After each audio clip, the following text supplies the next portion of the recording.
a very warm welcome to Harwell, a platform for women to shine in every stage of life and leadership. This is Shagufta Gani again, a Harwell leader, an HR professional, a proud mother and a plant enthusiast, and a true friend and an optimist. In the last episode of Let's Talk Mental Health, we discussed, learned, covered the psychology of an abuser or rapist. It was very insightful, yet so much emotional, and we came to know so many alarming and disturbing facts about abuse's nature, psychology, and the root causes behind rape, and how the brain works in a rapist mind. আমি literally last এপিসোডটার শেষের দিকে খুব emotional হয়ে গেছিলাম। At one point আমার রাগে গা কাঁপছিল, and মনে হচ্ছিল যে যখন জানতে পারলাম কোনো বাচ্চাগুলো সেফ থাকে না কখনো একটা ফ্যামিলি এনভায়রনমেন্টে অথবা একটা সোশ্যাল এনভায়রনমেন্টে কি হয়, আমি খুবই মানে বাজেভাবে ইমোশনাল হয়ে গেছিলাম। It really affected me. তখন চিন্তা করলাম যে আমাকে এইভাবে শুনেই যখন আমি এফেক্টেড হচ্ছি, যখন যার সাথে হয় তার কিরকম করে হয়। But in today's episode, we are trying to focus more on the abuser side. কি কাজ করে, কেন রিজন গুলো, কোন রিজনে তারা ট্রিগার্ড হয়, অথবা কি কি characteristics অথবা কি কি I would say তার ভিতরে ইনার যে চেঞ্জেস গুলো হয় বা কি দেখে সে মোটিভেটেড হয় বা ট্রিগার্ড হয়, এগুলো নিয়ে আজকে আরো একটু ডিটেলসে কথা বলবো। আমাদের আশেপাশে তো অনেক রকম কাজ হচ্ছে against sexual harassment and rape. Very recently একটা পর একটা ঘটনা ঘটেই যাচ্ছে। লাস্ট 2 মাসে I would want to focus more যে একটা খুব শকিং ঘটনা ভুলতে না ভুলতে there were so many others, একটা পর একটা sexual harassments, rape, gang rape and what not. So Harwell platform থেকে আমরা চাচ্ছিলাম যে যদিও প্রোটেস্ট হচ্ছে, লিগাল অ্যাকশনস চেঞ্জ হচ্ছে, লিগাল যে গুলো আছে, আইনগুলো আছে, যে ধারাগুলো আছে সেগুলো অ্যামেন্ড হচ্ছে, বাট তারপরেও এগুলোর পাশাপাশি হারভেল প্ল্যাটফর্ম থেকে আমরা যেটা চাচ্ছিলাম যে অ্যাবিউজার অথবা রেপিস্টের বিহেভিয়ারাল মডিফিকেশন কিভাবে আরো স্প্রেড করা যায়, জানা যায় এটার ব্যাপারে, অ্যান্ড আরো অ্যাওয়ারনেস বাড়ানো যায়। আমরা শুধু ট্রাই করছি হারভেলের প্ল্যাটফর্ম থেকে, but the audience now you're watching us, আমাদের হারভেলার্স এবং যারাই দেখছেন বা তাদের ফ্যামিলি ফ্রেন্ডস, যে কোনো কারোর কাছ থেকে আমরা রিকোয়েস্ট করছি, প্লিড করছি, and we are open for the ideas, for the suggestions, যে আমরা কিভাবে এগুলো থামাতে পারবো, আরো বেশি অ্যাওয়ারনেস বাড়াতে পারবো, আরো এগুলোর ব্যাপারে আরো সোচ্চার হব। Without much delay, I want to start today's discussion, and the panelists, you already know them. You already know their credentials and expertise, and you all know who they are. So, আজকে বেশি time নিব না, আমরা directly চলে যেতে চাই কনভারসেশনে। Let's welcome Mejavin Haq ma'am and Junu Shamsun Nahar ma'am. Ma'am, very warm welcome to the 4th episode of Let's Talk Mental Health. How are you today? Thank you. We are fine. And হারবিলকে অনেক ধন্যবাদ জানাচ্ছি যে এই platform থেকে এরকম একটা awareness program করছে। That is very, আমি মনে করব যে অ্যাপ্রিসিয়েটিভ। তো thank you Harbil, and thank you Shegufta আমাদেরকে আবারও ইনভাইট করার জন্য। জি মেজাবিন ম্যাম, আপনি কিছু বলছিলেন?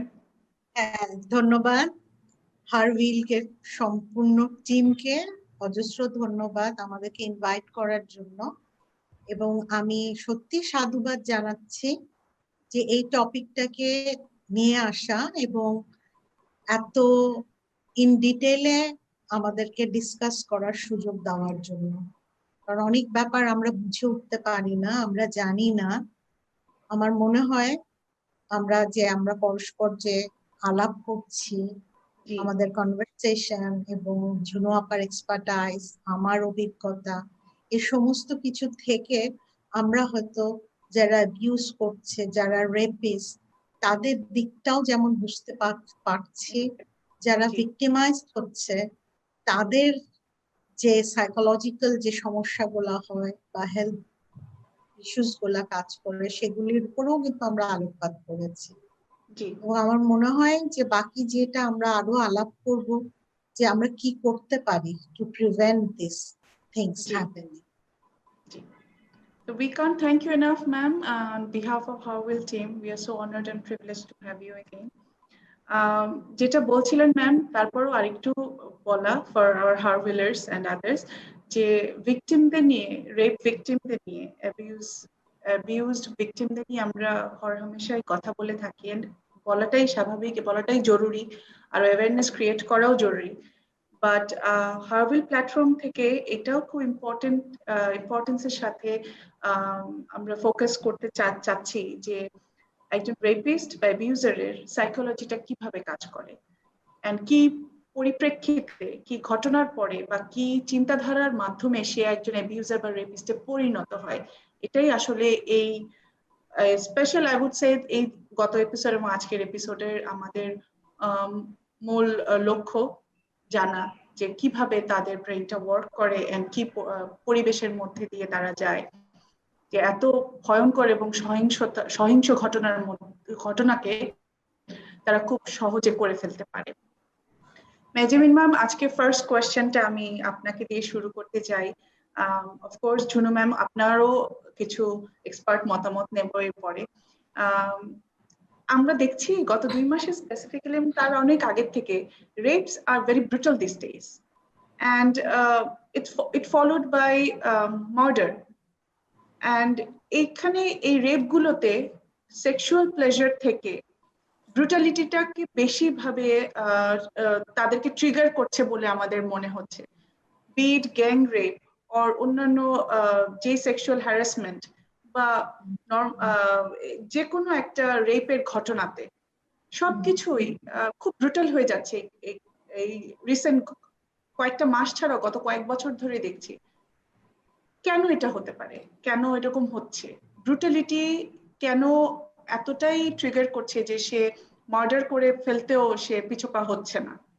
প্লেজার তো এখানে সেক্সুয়াল প্লেজারটাকে খুবই একটা সাধারণ ঘটনা থেকে ব্রুটালিটি বা তার মেরে ফেলার আগ্রহ বা আরো বাজে কিছু করার আগ্রহটাকে তার বেশি দেখা যাচ্ছে একজন অ্যাবিউজারের ভিতরে। Benjamin ma'am, if you want to share your views. আমাদের সাধারণ মানুষের মধ্যে একটা ধারণা আছে যে only for sexual gratification rape করা হয়, but that is not always true. গত এপিসোডেও কিন্তু এই জায়গাটাই ফোকাস করেছি। এখানে আমি আবারও সেই জায়গাটা বলতে চাই যে আমরা সাধারণভাবে ভাবি যে তার সেক্সুয়াল গ্র্যাটিফিকেশন হচ্ছে না, হ্যাঁ, সো সে কোনো পর্ন মুভি দেখেছে, তার মধ্যে অ্যারাউজাল হয়েছে, সে সুযোগ পেয়েছে, সে এরকম করছে।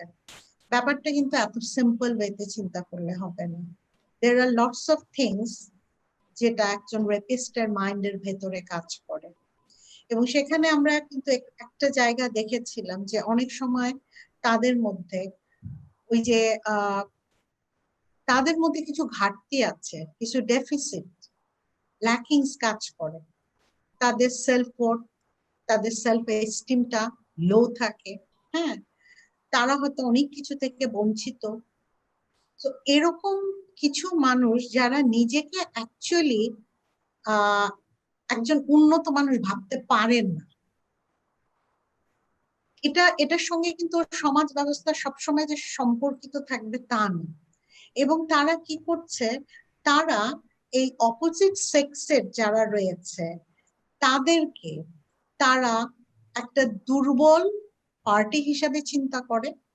অপোজিশন, তারা যারা দুর্বল, এবং তারা জানে মেয়ে হচ্ছে তারা যাদের সঙ্গে যা কিছু করা যায়, বিকজ ও ওর পরিবেশে এই জিনিসটা দেখে বড় হয়েছে। আমরা বারবার বলছিলাম যে পরিবারের ভূমিকা, পরিবারে বা সমাজে যদি দেখা যায় যে মেয়েদের প্রতি সম্মান রেখে কথা বলা হয় না, তাদেরকে উপযুক্ত শ্রদ্ধা বা সম্মানটা দেখানো হয় না, তাদেরকে সেক্স অবজেক্ট হিসাবে দেখা হচ্ছে, তো সেই আবহতে বেড়ে ওঠা একটা ছেলের মধ্যে কিন্তু এই চিন্তাধারাই ডেভেলপ করবে।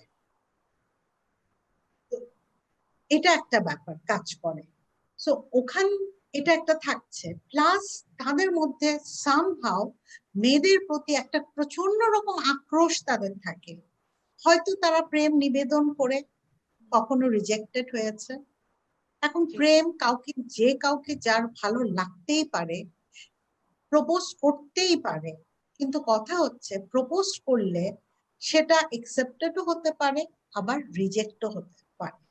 এই দুটার জন্য প্রস্তুতি কিন্তু একজনের থাকতে হবে যখন সে প্রপোজ করছে। এবং একটা মানুষের তার যদি ভালো লাগে, আরেকজন কিন্তু বাধ্য নয় তাকে ভালো লাগবে। এই যে জায়গায় আমাদের আন্ডারস্ট্যান্ডিং এ কিছু ভুল ভ্রান্তি আছে। সো তারা যখন রিজেক্টেড হয় তখন সেটা তারা মনে করলো যে আমাকে রিজেক্ট করা হলো, আমাকে ইনসাল্ট করা হলো, এটা আমাকে অপমান করা হলো, আমি এটার প্রতিশোধ নিব। সো নানা ভাবে এই জিনিসগুলা তাদের মধ্যে কাজ করে। এবং all this comes from that psychology, যে মেয়েদের প্রতি হিংসাত্মক বা আক্রমণাত্মক আচরণ করা যায়, এটা জায়েজ। এই টাইপের একটা মনোভাব কিন্তু তাদের মধ্যে বিল্ড হয়ে আসতেছে through the socialisation process, through the environmental, situational, biological, genetical সব ফ্যাক্টর গুলা কিন্তু কাজ করে এখানে। যার ফলশ্রুতিতে যখন তারা এটা করছে, সো ওখানে হয়তো তাদের মধ্যে ভিন্ডিকটিভনেস এই জিনিসটা বেশি কাজ করে। সো সেখানে সেক্সুয়াল গ্র্যাটিফিকেশনটা প্রধান না, সেখানে মানুষটাকে হার্ট করা, তাকে ক্ষতবিক্ষত করা, হ্যাঁ, তার সঙ্গে ব্রুটালি কোনো কিছু একটা করা, হ্যাঁ, শরীরের বিভিন্ন অংশ কেটে দেওয়া, এই ধরনের কাজগুলা করে। আর মার্ডারটা যেটা হয়ে যায় যখন খুব বেশি ব্রুটাল কোনো কিছু হয়ে যায়, তখন এমনিও অনেক সময় তারা নানা রক্তক্ষরণে মারা যায়। আরেকটা বড় ব্যাপার যেটা হয়ে থাকে, ওরা তখন ভাবে যে if I leave this girl now what will happen, ও তো যে বলে দিবে, আমরা বিপদে পড়তে পারি, সো সাক্ষী না রাখাই ভালো। সো এই যে একটা মনোবৃত্তি, এই যে চিন্তাধারাটা, এটা থেকে কিন্তু তারা এই খুন পর্যন্ত, শুধুমাত্র রেপ করে ক্ষান্ত হচ্ছে না, সেটাকে তারা পরবর্তীতে খুন পর্যন্ত নিয়ে যাচ্ছে। তো এই জায়গাটা মানে ব্রুটালিটির পেছনে এই জায়গাটা। আরো তো কিছু আছে যে অ্যাকচুয়ালি সে ভাবে যে I can get away with it, এই ব্যাপারগুলোও কিন্তু থাকে। আরেকটা ব্যাপার হচ্ছে যে আমি এটাও বলেছিলাম যে অনেক সময় কম বুদ্ধি সম্পন্ন বা ইনফরমেশন প্রসেসিংটা সোশ্যাল কগনিটিভ এরিয়াতে সমস্যা আছে, ইনফরমেশন প্রসেসিং বলে ঠিক মতন করতে পারে না, কনসিকুয়েন্স ঠিক মতন চিন্তা করতে পারে না, তাদের ক্ষেত্রেও কিন্তু এরকম হুটহাট করে তারা ঘটনা ঘটিয়ে থাকে। সেটা আমরা তখন সেখানে আমরা অপরচুনিস্টিস্ট রেপিস্ট আমরা বলেছি, আমরা স্যাডিস্ট রেপিস্টের কথাও আমরা জেনেছি। সো এই সমস্ত কিছু মিলে কিন্তু তাদের মধ্যে এটা হয়। ইউজুয়ালি যখন গ্যাং ব্রেক হয় বা ব্রুটাল এরকম কোনো হয়, সেটা দেখা যাচ্ছে যে তারা প্ল্যান করেছে, কিন্তু হয়তো ব্রুটালি কোনো কিছু করবে সেটা হয়তো ছিল না, কিন্তু তারা একটা প্ল্যান করেছে, তারা ড্রিঙ্ক করেছে, তারা ড্রাগ নিয়েছে। সো ওগুলিও কিন্তু তাদের ব্রেনের উপরে কিন্তু একটা এফেক্ট ফেলে। সেই সমস্ত কিছু মিলিয়ে কিন্তু ঘটনাগুলো ঘটে যায়। তো আপাতত আমি কি বলছি এটার। Tunu ma'am, if you want to add something. আচ্ছা, আমি একটু বলি যে এই যে ব্রুটাল যে ঘটনাগুলো ঘটছে, সেগুলো আমাদের সাবকন্টিনেন্টে যেভাবে ব্রুটালি ঘটছে, হয়তো উন্নত দেশে ওইভাবে ব্রুটালি ঘটছে, এইভাবে রিপোর্টেড হচ্ছে না। তো এখন আমি যেটা বলতে পারি যে সেটা যে আমাদের কোনো এরকম যেটা মেজবাইর আপা বললেন যে আমার কিছু হবে না, এই ধরনের একটা ঘটনা, এই ধরনের একটা আত্মবিশ্বাস তাদের থাকে। তারপরে আমি যেটা বলছি যে আমাদের এরকম ঘটনা ঘটানোর পিছনে কিন্তু আমরা মনে করছি যে আমাদের মোরাল ডিগ্রেডেশন থাকতে পারে। যে কোনো দেশেই যদি হয় এরকম ব্রুটাল একটা অ্যাক্সিডেন্ট ঘটে, সেখানে কিন্তু একটা নর্মালি হতে পারে না, এটা একটা মোরাল ডিগ্রেডেশন হচ্ছে, নৈতিক মূল্যবোধের অবক্ষয় হচ্ছে, পারিবারিক সামাজিক মূল্যবোধের অবক্ষয় হচ্ছে আমি মনে করি। এবং সেখানে আমাদের যে লগুলো আছে সেই লগুলোর প্রপার এক্সিকিউশন হচ্ছে না, সেটাও আমি মনে করছি। এবং তারপরেও একটা যেটা যেটা আমরা বলছি যে আমরা কিন্তু প্রাচীন কাল থেকে আমরা দেখে আসছি যে এরকম নারীর প্রতি সহিংসতা হচ্ছে, ভায়োলেন্স এগেইনস্ট ওমেন হচ্ছে। এবং তুমি হয়তো জানো, যেটা তোমরা হয়তো পরবর্তীতে আরো করবে, যে প্রাচীন রোমের অ্যাসেম্বলিতে এটা হয়েছিল যে সে একজন husband can bit his wife, এবং সেটার জন্য তার ডেথও যদি হয় তাহলেও তার কিন্তু মৃত্যু হবে না। তো সে এরকম প্রাচীন আমলেও কিন্তু অনেক দেশে এই ধরনের অনেক মানে স্বীকৃত আইন ছিল। তো এখন তো সেগুলোকে আমরা কন্ডেম করব, সেগুলো কিছুতেই হতে পারে না। এবং এই যে তার যে নৈতিক মূল্যবোধের অবক্ষয় হচ্ছে, সেটার সঙ্গে আমি মনে করব যে করছে তার একটা মানসিক বৈকল্য আছে, সে একটা পারভাসিভনেসে ভুগছে সে যখন এইটা করছে। এবং আরেকটা জিনিস যেটা মেহজান ভাই বললেন যে ইনফ্লুয়েন্স অফ ড্রাগস, এই যে ইনফ্লুয়েন্স অফ ড্রাগস যখন হয় তখন কিন্তু তার ইনহিবিশন কমে যায়। আমরা তো জানি সমাজে কিছু ইনহিবিশন নিয়ে আমাদের বাঁচতে হবে, তাই না? আমি চাইলেই কিন্তু আরেকজনের এটা ক্ষতি করতে পারি, যা ইচ্ছা তাই করতে পারি না। কিন্তু ড্রাগস কিন্তু আমাদের ইনহিবিশন কমিয়ে দিতে পারে। এরকম যেমন আমাদের যেমন আমার একটা ক্লায়েন্টের এরকম ঘটনা ঘটেছিল যে সে সেটা আমি বলবো ভার্বাল অ্যাবিউজ, সে তার একটা মেয়েকে প্রপোজ করবে কিন্তু প্রপোজ করতে পারছে না, তখন সে অ্যালকোহল এবং ক্যানাবিস খেলো, ক্যানাবিস খেয়ে সে মেয়েটাকে প্রপোজ করলো, and that is also verbal aggression, তাই না? এই জন্য তাকে সে জানে যে ইনহিবিশন কমে যাচ্ছে, তখন সে কি করছে সেটা তার মধ্যে থাকে না। তারপরে তুমি এলএসডি, তুমি জানো যে এলএসডি আর একটা এফেক্ট আছে। এলএসডির এফেক্টে কি হয় মনে হয়, ডিপার্সোনালাইজেশন এবং ডিরিয়েলাইজেশন হয়। মানে আমার যিনি হাত পা মাথা কাজ করছে না সেটা মনে হচ্ছে অন্য কিছু, কিংবা পারিবারিক পরিবেশটা মনে হচ্ছে অন্য রকম, মনে হচ্ছে আমি বুঝি হালকা তুলার মতো, আমি জানি উড়ে যেতে পারবো। এই যে এলএসডির যে এফেক্ট, এই এফেক্টে এরকম যে ড্রাগের নানা রকম এফেক্ট আছে, সেই এফেক্টের কারণেও কিন্তু তাদের ইনহিবিশন কমে যায় এবং তারা যে তখন কি করছে সেই সময়টা তাদের মনে থাকে না। কিন্তু সেই সঙ্গে আমি কিন্তু বলবো যে আমাদের যে মোরাল ডিগ্রেডেশন, আমাদের প্রপার এক্সিকিউশন অফ ল, আমাদের এগুলো কিন্তু আমাদেরকে মনে রাখতে হবে। We have to keep in our mind very well these things. Right.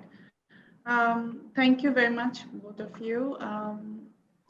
I came to know about one of the several types of personal disorders, the mental conditions gulo kibhabe kaj kore. And then if I put in this way that a deep need of excessive attention, admiration, troubled relationship, a lack of empathy for others, এগুলো যেমন কাজ করে কোনো একটা ক্রাইমের পেছনে। But behind the mask of extreme confidence lies a fragile self-esteem that's vulnerable to the slightest criticism. I wanted to know from Juno ma'am that are rapists or abusers are products of narcissism? And also I want to add to the questions that are some people wired to be rapists, and are abusive behaviors result of OCD, যেটা আমরা বলি, obsessive compulsive behavior? So আমি একটু লম্বা question করে ফেললাম, but আমার মনে হলো যে এই সাইকোলজিক্যাল যে অ্যাসপেক্টটা, নার্সিজম অর ওসিডি, যেটা এগুলো কিভাবে এফেক্ট করে বা ট্রিগার করে behind a rape or any sort of abusive nature. আমি বলছি যে নার্সিসিস্টিক পার্সোনালিটি, যে নার্সিসাস তুমি তো জানো গ্রিক গড, উনি মারা গিয়েছেন যে উনি এত আত্মপ্রেম যে উনি ওনার রিফ্লেকশন দেখে উনি প্রেমে মগ্ন হয়ে আর চারিদিকে কিছু তাকে নাই, তো উনি মারা গেলেন। হ্যাঁ, তো নার্সিসিস্টিক পার্সোনালিটি এরকম একটা পার্সোনালিটি যে সে তার নিজেকে সে খুব ভালোবাসে, এতই ভালোবাসে যেটা হচ্ছে প্যাথোলজিক্যাল ভালোবাসা। তো সে অন্য কিছু মানতে পারে না, সে সে তখনই রেপ করে যখন সে কোনো একটা প্রপোজাল করে, সে কাউকে প্রপোজ করে, সে যখন রিজেক্টেড হয়, তখন তার নার্সিসিজমটা হার্ট হয়, এত বেশি হার্ট হয় যে তখন রেপ বিহেভিয়ারের মধ্যে চলে যেতে পারে। কিন্তু এই ক্ষেত্রে রেপ বিহেভিয়ারটা হয় ইউজুয়ালি নন পার্সনদের মধ্যে। যেহেতু সে একটা প্রপোজ করলো, সেখানে সে রিজেক্টেড হলো, তার যে নার্সিসিস্টিক ইগো সেটা খুব হার্ট হলো, এবং সে তখন রিভেঞ্জ হিসাবে সে মানতে পারলো না কিছুতেই, তো তখন রিভেঞ্জ হিসাবে সে রেপ করে। এবং এটা সাধারণত স্ট্রেঞ্জার রেপ হয় না, এটা সাধারণত চেনা জানাদের মধ্যে, নন পার্সনদের মধ্যে সেটা রেপ হয়। সেটাই আমি বিভিন্ন স্টাডিতে দেখেছি। অবশ্য যে আমাদের মেডিকেল প্রফেশনে এরকম কিছু নাই যে হার্ড অ্যান্ড ফাস্ট রুল নাই, যেটা হতেই পারে না এবং এটা হতেই পারে, তবে মেজরিটি অফ দ্য রিজনস এটা বলছে। আর তাছাড়া আরেকটা হচ্ছে যে obsessive compulsive behaviour. Obsessive compulsive behaviour is related to some impulsive behavior also, so impulse control disorder। কিন্তু যেমন গেমলিং কিংবা আরসন, এরকম ইম্পালস কন্ট্রোল ডিসঅর্ডারের সঙ্গে অবসেসিভ কম্পালসিভ ডিসঅর্ডারকে লিঙ্ক করা হয়েছে। কিন্তু আমরা দেখেছি অবসেসিভ কম্পালসিভ বিহেভিয়ার যেগুলো আছে, সেই বিহেভিয়ারের মধ্যে কিন্তু অন্যের প্রতি অ্যাগ্রেশন সেভাবে আমরা দেখিনি, মানে রিপোর্টেড হয়নি, এবং সেখানে সেক্সুয়াল অ্যাগ্রেশনের কথা সেভাবে রিপোর্টেড হয়নি। কিন্তু দেখা যাচ্ছে যে ভার্বাল অ্যাগ্রেশন, ইমোশনাল অ্যাগ্রেশন, এগুলো দেখা যাচ্ছে যে আছে। তো যেরকম একজন অবসেসিভ কম্পালসিভ বিহেভিয়ারের পেশেন্ট কিংবা তার ট্রেট আছে, সে বারবার রিপিট করে, একই কথা বারবার রিপিট করে, এরকম আমি ক্লায়েন্ট পেয়েছি। আমার রিসেন্ট একটা ক্লায়েন্ট আছে ভর্তি, যে অ্যাডমিটেড ক্লায়েন্ট, যে 2 ঘন্টা মার সঙ্গে সে আর্গিউ করছে, যে এটা রিপিট করছে, কিংবা সে অ্যাপ্রুভাল চাইছে যে এটা ঠিক কিনা, তো বলো এটা ঠিক কিনা, এটা বলো ঠিক কিনা। তো 2 ঘন্টা 3 ঘন্টা করতে গেলে সে অপোজিট পার্সনটা সে কিন্তু টর্চার ফিল করছে। তারপরে তাদের আরো কিছু বিহেভিয়ার আছে, যেমন হার্ম আছে, obsessive compulsive behaviour regarding harm, যে ছুরি কাঁচি দেখলে সে মনে করছে যে আমি অন্যকে মেরে ফেলবো কিনা। সে যখন তার এই অবসেসিভ বিহেভিয়ার গুলা যে এক্সপ্রেস করছে তখন অন্যরা ভয় পেয়ে যাচ্ছে। তো সেখানে আমরা বলবো যে সে ভার্বাল অ্যাগ্রেশন করছে, কোনো সময় ফিজিক্যাল অ্যাগ্রেশন করছে, যখন তাকে টাইম দিচ্ছে না তখন সে ফিজিক্যালি মারছে, কিন্তু সেক্সুয়াল অ্যাবিউজের কথা সেভাবে রিপোর্টেড হয়নি। তারপরে যদি বলা যায় যে কেউ ওয়ার্ড কিনা যে টু বি আ রেপিস্ট, আমি বলবো যে একটা শিশু যখন জন্ম নেয় তখন সেই শিশুটা তো রেপিস্ট হিসাবে জন্ম নেয় না। বিভিন্ন রকমের পারিপার্শ্বিক অবস্থা, বিভিন্ন রকমের জেনেটিক এবং বায়োলজিক্যাল কারণে তার মধ্যে এই যে একটা মানসিকতা, এটা অ্যাবনর্মাল মানসিকতা আমি বলবো, অফকোর্স সেইটা তাকে গড়ে ওঠে। সেখানে আমরা বলতে পারি যে নারীকে অবজেক্ট হিসাবে, পণ্য হিসাবে ব্যবহার করা। যেমন আমাদের ধরো একটা অ্যাডভার্টাইজমেন্ট দিচ্ছে, একটা মার্সিডিজ গাড়ির সামনে একটা মেয়েটা স্বল্প বসনা একটা মেয়ে।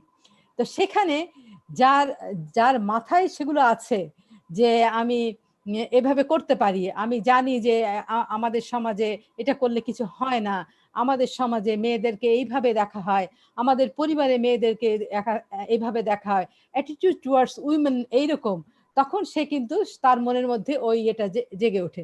তখন সেই মডেলটাকে তো সে টাচ করতে পারছে না, তখন তার মনে হচ্ছে যে এটা তো একটা অবজেক্ট, একটা পণ্য, গাড়ির সামনে একটা মেয়ে, তাই না, সে তো একটা তাকে তো আমি ইজিলি অ্যাভেলেবল, সে না হলে অন্য কেউ আমি অ্যাভেল করতে পারি, তখন তার মনের মধ্যে এটা চলে আসতে পারে। তাছাড়া আমরা মনে করতে পারি যে তারা মনে করে যে victims is responsible for the rape. যেমন তার ড্রেস, এরকম ড্রেস পরলো কেন, সে শর্টস পরে আসলো কেন, সে স্লিভলেস ব্লাউজ পরে আসলো কেন, কিংবা সে ডেটিং এ আমার সঙ্গে যখন এসেছে, মিস ইন্টারপ্রিটেশন হয়, মেয়েটার ডেটিং এ এসেছে, ডেটিং এ ছেলেটাও এসছে মেয়েটাও এসছে, তাই না, তারা দুজন কনসেপ্ট নিয়ে এসেছে যে তাদের, কিন্তু সে ডেটিং এ যখন এসছে তখন আমি সেক্সুয়াল অ্যাগ্রেশন করতেই পারি তার সঙ্গে, সেক্সুয়াল অ্যাডভান্সেস করতেই পারি তার সঙ্গে। এই যে মিস ইন্টারপ্রিটেশন, এইটা কিন্তু আমাদেরকে মনে রাখতে হবে যে এই মিস ইন্টারপ্রিটেশনটা তার মনের মধ্যে কেন আসলো, দেয়ার আর সাম রিজনস বিহাইন্ড ইট। সেটাও তৈরি করে দিয়েছে আমাদের সমাজ কিংবা আমাদের রাষ্ট্র, আমাদের পরিবার। তো সেটাও আমাদের মনে করতে হবে যে এরকম।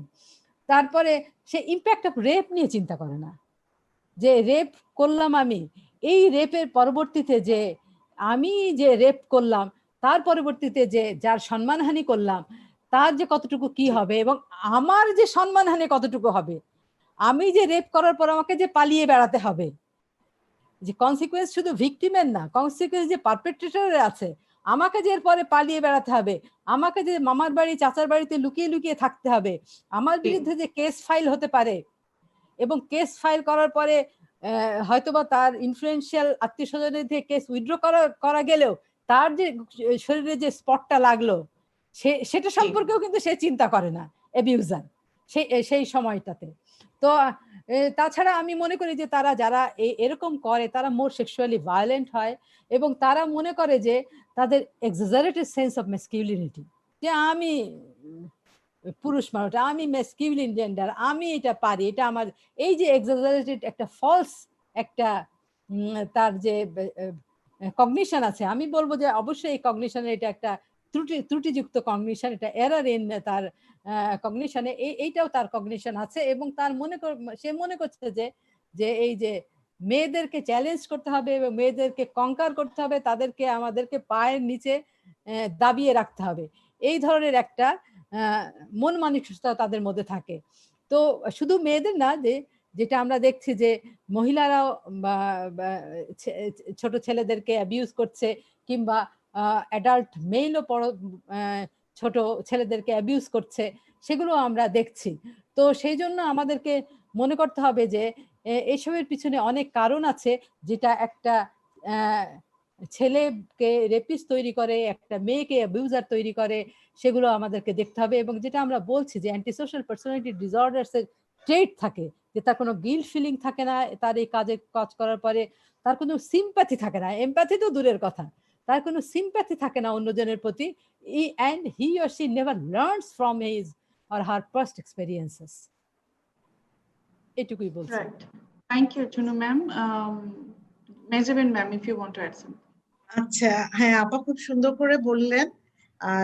আরেকটু আমি একটু অ্যাড করতে যাচ্ছি যে এখন যে বেড়ে গেছে তার পেছনে কিন্তু আরেকটা রিজন কাজ করছে, যেটা কয়েক বছর আগে যেটা ছিল না, সেটা হচ্ছে টেকনোলজি অ্যাডিকশন। সো আমাদের যে ইন্টারনেট বা টেকনোলজির প্রতি এখন আমাদের একটা এডিকশন কাজ করছে। আমরা তো টেকনোলজি ছাড়া চলতে পারবো না। এই যে আজকে আমরা ওয়েবিনার করছি, সেটা আমার টেকনোলজি আমাকে দিচ্ছে। কিন্তু যখন একটা মানুষ টেকনোলজির প্রতি এতটা অ্যাডিক্টেড হয়ে যায় যে সেটা ছাড়া চলতে পারে না, হ্যাঁ, যেমন আমি জিজ্ঞাসা করি, আমি এখন টেকনোলজি অ্যাডিকশনের উপরে আমি বিভিন্ন ইউনিভার্সিটিতে যে আমি কিছু সেমিনার করেছি, ওয়ার্কশপ করেছি, তো আমি একটা প্রশ্ন জিজ্ঞাসা করতাম যে অডিয়েন্সকে, যে আপনারা কয়জন আপনাদের ওয়াশরুমে গেলেও আপনার মোবাইলটা সাথে নিয়ে যান? সো দেখা গেছে most of them actually they do that. তার মানে কি, আমি যখন ঘুমাচ্ছি তাও আমার বালিশের নিচে থাকছে, মাথার কাছে থাকছে, কিন্তু ওই ঘুমের সময়টুকু আমি খালি থাকছে না, কিন্তু বাকি সময় কিন্তু সে মোবাইলে কিছু না কিছু করছে। তার নোটিফিকেশন না দেখলে, সাথে সাথে না দেখলে অস্থিরতা অনুভব করে, বারবার সে চেক করে কয়টা কমেন্ট করলো, কয়টা কি হলো, কোনো না কোনো কিছুতে থাকছে। এখন এটা কিন্তু ওই যে গ্যাম্বলিং এর মতন, বা সেক্স এর প্রতি অ্যাডিকশন, সেক্স অ্যাডিকশনও কিন্তু হয়ে থাকে ওই রকম। এটাও কিন্তু সেম প্রবলেম।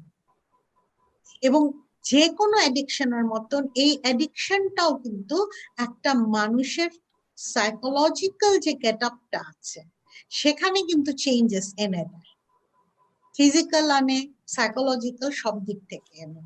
স্পেশালি ছোট বাচ্চা এবং অ্যাডোলেসেন্স পিরিয়ডে যারা থাকে তখন তাদের ব্রেনটা তো ডেভেলপিং ব্রেন, এইটার ইম্প্যাক্টটা মারাত্মক হয়, খুবই নেগেটিভ ইম্প্যাক্ট ফেলে। এবং বিভিন্ন স্টাডিতে দেখা গেছে যে নিউরোসাইকোলজিস্ট যারা বা নিউরোলজিস্ট যারা, তারা তাদের স্টাডিতে দেখেছেন যে এই সময়ে স্পেশালি ছোট বয়সে বা অ্যাডোলেসেন্স পিরিয়ডে যদি তারা লং আওয়ার তারা এই টেকনোলজির সময় কাটায়, তখন তাদের ব্রেনের যে নিউরাল পাথওয়ে গুলা সেগুলি চেঞ্জ হয়ে যায়, গ্রে ম্যাটারে চেঞ্জ আসে, সো ব্রেনের স্ট্রাকচারে কিন্তু চেঞ্জ আসে। আর যেহেতু এরা ডেভেলপিং ব্রেন, সো এটা তখন তাদের মধ্যে খুব পার্মানেন্ট হয়ে যায়।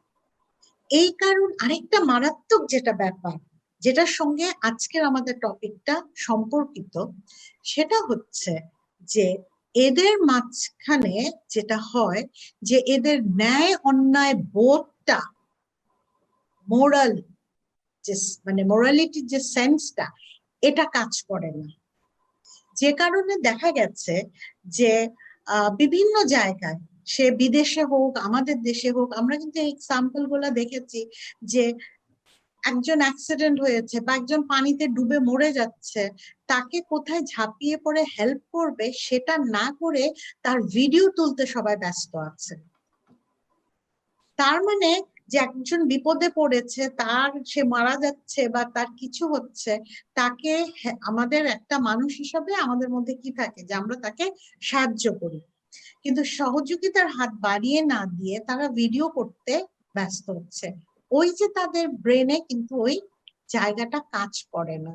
সো যারা এটা নিয়ে আরো কিন্তু স্টাডি হওয়া দরকার, যে যারা এখানে এরকম রেপ করছে তাদের মধ্যে হয়তো দেখা যাবে যে তারা অনেক বেশি সময় তারা কোনো না কোনো এই টেকনোলজির এডিকশনে ভুগছে, সেটা ইন্টারনেট এডিকশন হতে পারে বা অন্য যে কোনো রকম হতে পারে। সো এটা একটা খুবই মানে অ্যালার্মিং আমি বলবো যে একটা বিষয়, এবং এটার দিকে আমাদের যারা রিসার্চার আমরা যারা আছি এবং অন্যেরা আছে, এটার ভেতরে আরো বেশি দেখা দরকার, কারণ ভবিষ্যতে তো আমরা আরো বেশি এটা, এবং কোভিড এর কারণে আমরা তো আরো এটার মধ্যে নির্ভরশীল হয়ে যাচ্ছি। সো এই জায়গাগুলো কিন্তু খুব অ্যালার্মিং, আমাদের দেখতে হবে এটা। আর আরেকটা আমি যেটা বলতে চাচ্ছিলাম, যে পার্সোনালিটির যে টাইপ গুলা, হ্যাঁ, যারা করছে এখন, যে আপা বলছিলেন যে অনেক ধরনের আছে, হ্যাঁ, ওসিডির সঙ্গে অ্যাকচুয়ালি আমারও জানা মতে আমি এরকম কোনো কিছু পাই নাই, কিন্তু যেরকম অনেক সময় সিজোফ্রেনিক বা বাইপোলার ডিসঅর্ডারে যারা ভুগছে, যেটা বলছিলাম কন্ডাক্ট ডিসঅর্ডার, হ্যাঁ, অনেক ধরনের আছে ডিসঅর্ডারে যেখানে এই ধরনের ব্যাপারগুলা আসতে পারে, বাট আসবেই এই কথাগুলো আমরা জোর দিয়ে ওইভাবে বলতে পারি না।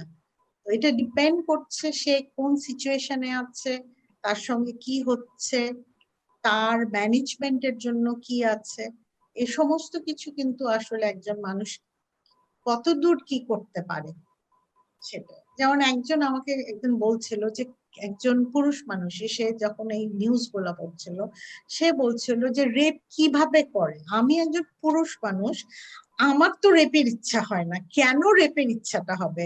That person wanted to know, কারণ উনি ভাবছেন বিইং আ মেল আমার কেন হচ্ছে না। সো এই যে তার তো জীবনে রেপ করার ইচ্ছা হলো না। সো এটা হচ্ছে ওই যে আপব্রিঙ্গিং, তার সোসাইটি তাকে কি শিক্ষা দিচ্ছে, সেই কোনগুলাকে রিসিভ করেছে, এটা হচ্ছে বড় কথা। একই এনভায়রনমেন্টে বড় হলো একজন, কিন্তু নিজেকে প্রোটেক্ট করা, ভালো মন্দ বিচার করতে শিখলো, আরেকজন কিন্তু করতে পারে নাই, সে কিন্তু এটার মধ্যে চলে গেল। সো এই পার্সোনালিটি টাইপ গুলাও আমাদের বুঝতে হবে, দেখতে হবে। কেউ কারো দ্বারা অনেক সহজে ইনফ্লুয়েন্সড হয়, কেউ সহজে ইনফ্লুয়েন্সড হয় না। সো এই ব্যাপার অনেকগুলা ফ্যাক্টর অ্যাকচুয়ালি কাজ করে। Thank you.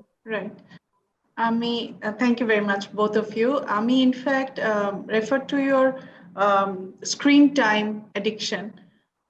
Also জুনু ম্যামও কিছু বলছিলেন।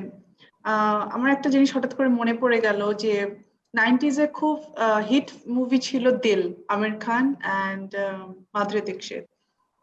তো এই ফিল্মে একটা সিন ছিল যেটার জন্য অনেক বছর পরে, আই থিঙ্ক 5-6 years ব্যাক, আমির খানের একটা সোশ্যাল অ্যাওয়ারনেস প্রোগ্রাম হয় সত্যম আফজারে, ওখানে সে অ্যাপোলজি করেছিল কারণ ওইখানে দিল মুভিটা করার সময় সে মাধুরী দীক্ষিতকে জোরপূর্বক একটা কিসিং সিন ছিল। এরপরেই দেখা গেল যে মেয়েটা বা অ্যাক্ট্রেসটা বা মাধুরী দীক্ষিত রাজি হয়ে গেল তার সাথে একটা অ্যাফেয়ার করতে, প্রেমের রিলেশন করতে। আমির খান যখন অ্যাপোলজি ছিল ওপেনলি অ্যান্ড ন্যাশনাল মিডিয়াতে, যে এইটাতে অনেক ছেলেকে হয়তো প্রভোক করেছে যে না, জোর করে কোনো কিছু, সেটা কেস হতে পারে, সেটা চুম্বন থেকে শুরু করে যে কোনো কিছু হলে মেয়েটা রাজি হয়ে যাবে। তো হঠাৎ করে এটা মনে পড়লো যে আসলেও মিডিয়া কতটা ইনফ্লুয়েন্স করতে পারে আমাদের। আমি এই ব্যাপারটাতেই আসবো, আপনাদের দুজনের কাছে জানতে চাইবো। এন্ড আরেকটা খুব সেন্সিটিভ অ্যান্ড স্টিগমাটাইজড একটা ট্যাবুড একটা সাবজেক্ট হচ্ছে, আমরা যেটা নিয়ে কথা বলতে খুব লজ্জা পাই, porn. But nowadays it's no less than a drug. এতটাই এটার বিস্তার হয়ে গেছে এবং কোনো বয়সী বোধহয় বাদ যাচ্ছে না এটা থেকে। তো এই ম্যাটার গুলো, বিট মুভি, মিডিয়া, পর্ন, কতটুকু ট্রিগার করতে পারে একজন অ্যাবিউজিভ নেচার ক্রিয়েট করতে বা বিল্ড আপ করতে বা একজন রেপিস্ট হওয়ার পিছনে? Junu ma'am, if I start with you. Thank you. আসলে আমাদের ছবিতে যেটা দেখা যায়, যে প্রায় ছবিতে আমরা দেখি, আমাদের ইন্ডিয়ান মুভি এবং আমাদের বাংলাদেশ মুভি, আমরা দেখি যে নায়করা ইফটিজিং করে, নায়িকার পিছে পিছে ঘোরে, এবং এটা করতে করতে দেখা যায় তাদের মধ্যে রিলেশনশিপ রাজি হয়ে যায় মেয়েটা, মেয়েটা রাজি হয়ে যায়, রিলেশনশিপ হয়ে যায়। এখন এটা দেখে আমাদের একটা অবজারভেশনাল লার্নিং হয়, তাই না? আমরা এটা পর্যবেক্ষণ করে আমাদের ছেলেরা একটা লার্ন করে যে this is the way to propose a girl, এবং এটা করতে করতে আমাদের মধ্যে রিলেশনশিপ হয়ে যাবে।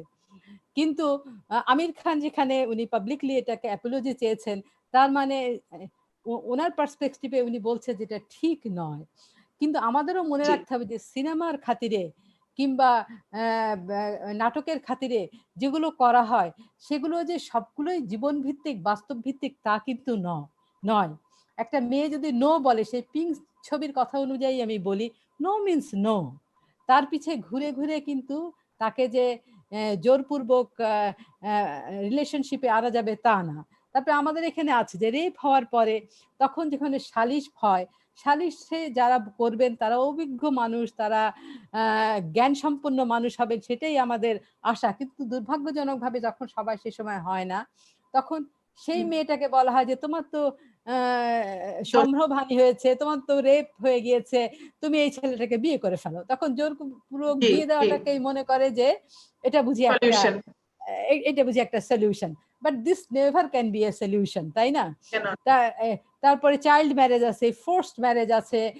তারপরে আমরা জানি যে যেহেতু আমরা ক্লিনিশিয়ান, যে লন্ডনী মেয়ের বিয়ে, মানে সিলেটে আছে অনেক লন্ডনী মেয়ে আছে, তাদেরকে জোর নিয়ে এসে জোর করে একটা ছেলের সঙ্গে বিয়ে দিল, মেয়েটা লন্ডনে বড় হলো, ইত্যাদি ইত্যাদি, কিন্তু তাকে জোর করে, এরকমও আমি অনেক ক্লায়েন্ট পেয়েছি। এবং তারা পরবর্তীতে এরকম দেখা যাচ্ছে জোরপূর্বক বিয়ে হয়েছে, বিয়েতে হ্যাঁ বলেছে, কিন্তু তারপরে দেখা গিয়েছে যে তারা যেহেতু সিটিজেন, ব্রিটিশ এম্বাসি থেকে বলে টলে তারপরে চলে যাওয়ার পরে ওখান থেকে আমাকে ফোন করেছে যে আমি তো ডিভোর্স নোটিশ পাঠিয়ে দিয়েছি। তার একটা এসকেপ ছিল, সেই জন্য সে করতে পেরেছে। কিন্তু অনেক চাইল্ড ম্যারেজ এগুলো করতে পারে না, সেটাও আমরা ভালোভাবেই জানি। তারপরে যেটা বলছে যে মিডিয়া যদি এরকম করে বলে যে আমির খান, শাহরুখ খান কিংবা আমাদের সাকিব খান, এরা তো একটা মিডিয়া পার্সোনালিটি, তাদেরকে দেখে যদি একটা দেখে, সেটা সে দেখতে দেখতে মনে করে এটাই বুঝি সত্যি। তো সেই দিকে আমাদের খুব সতর্ক থাকতে হবে। আর পর্নোগ্রাফির কথা যেটা বলা হচ্ছে, পর্নোগ্রাফি যেটা বলছে যে পর্নোগ্রাফি দুই রকমের আছে। এক রকমের বলছে যে সেক্সুয়াল অ্যাগ্রেশন দেখায়, ভার্বাল অ্যাগ্রেশন দেখায়। এবং এখন যে রিসেন্টলি একটা স্টাডি করা হয়েছে, সেখানে দেখা গিয়েছে যে রিসেন্ট পর্নোগ্রাফির মধ্যে হচ্ছে 90% সেক্সুয়াল অ্যাগ্রেশন এবং মোর দ্যান 50% ভার্বাল অ্যাগ্রেশন আছে। এই যারা অ্যাগ্রেসিভ পর্নোগ্রাফি দেখে, যেই ছেলেটা কিংবা মেয়েটা যাদের পার্সোনালিটি গ্রো করছে, যাদের এই যেটা মেজারমেন্ট ম্যাম বললো, অ্যাডোলেসেন্ট এজে কিন্তু আমাদের 3 বছর বয়সে আমরা বলি ব্রেন ম্যাচুরিটি হয়ে যায়, কিন্তু অ্যাডোলেসেন্ট এজে কিন্তু প্রুনিং হয়। অনেক আমাদের যেই সাইনাপস গুলো দরকার নাই, যে নিউরন গুলো দরকার নাই, যে কানেকশনস গুলো দরকার নাই, সেগুলো কিন্তু কেটে ছেটে বাদ হয়ে যায়। হ্যাঁ, তো সেই সময়টা ইজ ভেরি ইম্পর্টেন্ট, যে ওই সময়টা আমি কোথায় কিসে এক্সপোজড হলাম। তো সেখানে বলা হচ্ছে যে ছেলেটা এবং মেয়েটা বয়সের কোন স্টেজে এই সেক্সুয়াল পর্নোগ্রাফি, যেখানে সেক্সুয়াল অ্যাগ্রেশন আছে, ভার্বাল অ্যাগ্রেশন আছে, সেইখানে সে এক্সপোজ হলো এবং সেটা তার ব্রেন শেপিং, তার পার্সোনালিটি শেপিং এ সেই সময় একটা ইনফ্লুয়েন্স তৈরি করতে পারে। আর তারপরে আরেকটা জিনিস যে খুব দুর্ভাগ্যজনক যে চাইল্ড পর্নোগ্রাফি, এইটা চাইল্ড পর্নোগ্রাফি কিন্তু এখন একটা বড় একটা ইন্টারন্যাশনাল বিজনেস পেয়েছে। তো ইন্টারনেট একটা এইটাও কিন্তু খুবই দুঃখজনক এবং দেখা গিয়েছে গবেষণায় যে চাইল্ড পর্নোগ্রাফি কারা করে, ভিডিওগুলো কারা করে, তারা কিন্তু কেউ ফ্যামিলি মেম্বার্স, কেউ হচ্ছে ক্লোজ রিলেটিভস, কেউ হচ্ছে ফ্রেন্ডসের আকারে এরকম ভাবে তারা কিন্তু চাইল্ড পর্নোগ্রাফি গুলো করছে। কিংবা এরকম আছে, আমরা আমাদের সেদিনকে একটা ডিসকাশনে আমি শুনলাম যে যারা অ্যাডাল্ট যুবক, যারা ভালো ভালো প্রাইভেট ইউনিভার্সিটিতে পড়ছে, তারা বাচ্চা মেয়েদেরকে সঙ্গে রিলেশনশিপ এস্টাবলিশ করছে, তাদের ভিডিও তুলে তারা কিছু কিছু সাইট আছে যেখানে তারা সেগুলোকে বিক্রি করছে। তো এগুলো খুবই দুর্ভাগ্যজনক আমি বলবো। কিন্তু আরেক রকমের পর্নোগ্রাফি আছে যেখানে বলছে যে গল্পের আকারে পর্নোগ্রাফি দেখাচ্ছে, যেখানে দেখছে কনসেপ্ট নেওয়া হয়েছে এবং একজনের আরেকজনকে রেসপেক্ট করা হচ্ছে এবং সেটাও কিন্তু এক্সরেটেড ফিল্ম একটা।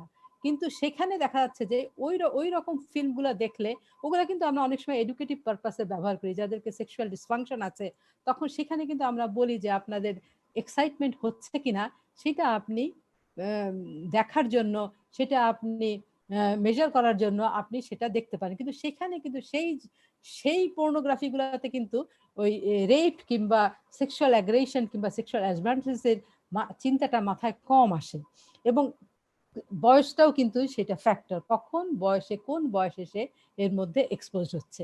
তো আমি বলবো যে মিডিয়া, তবে এখন আমাদের বাংলাদেশে কিন্তু মিডিয়া গাইডলাইন যে কিভাবে রিপোর্ট করবে, মানে সেক্সুয়াল অ্যাবিউজকে কিংবা যে কোনো ধরনের অ্যাবিউজকে কিংবা সুইসাইডকে, সেটা কিন্তু আমাদের দেশে মিডিয়া গাইডলাইন বেশ স্ট্রং হয়েছে এবং সেটা বলছে।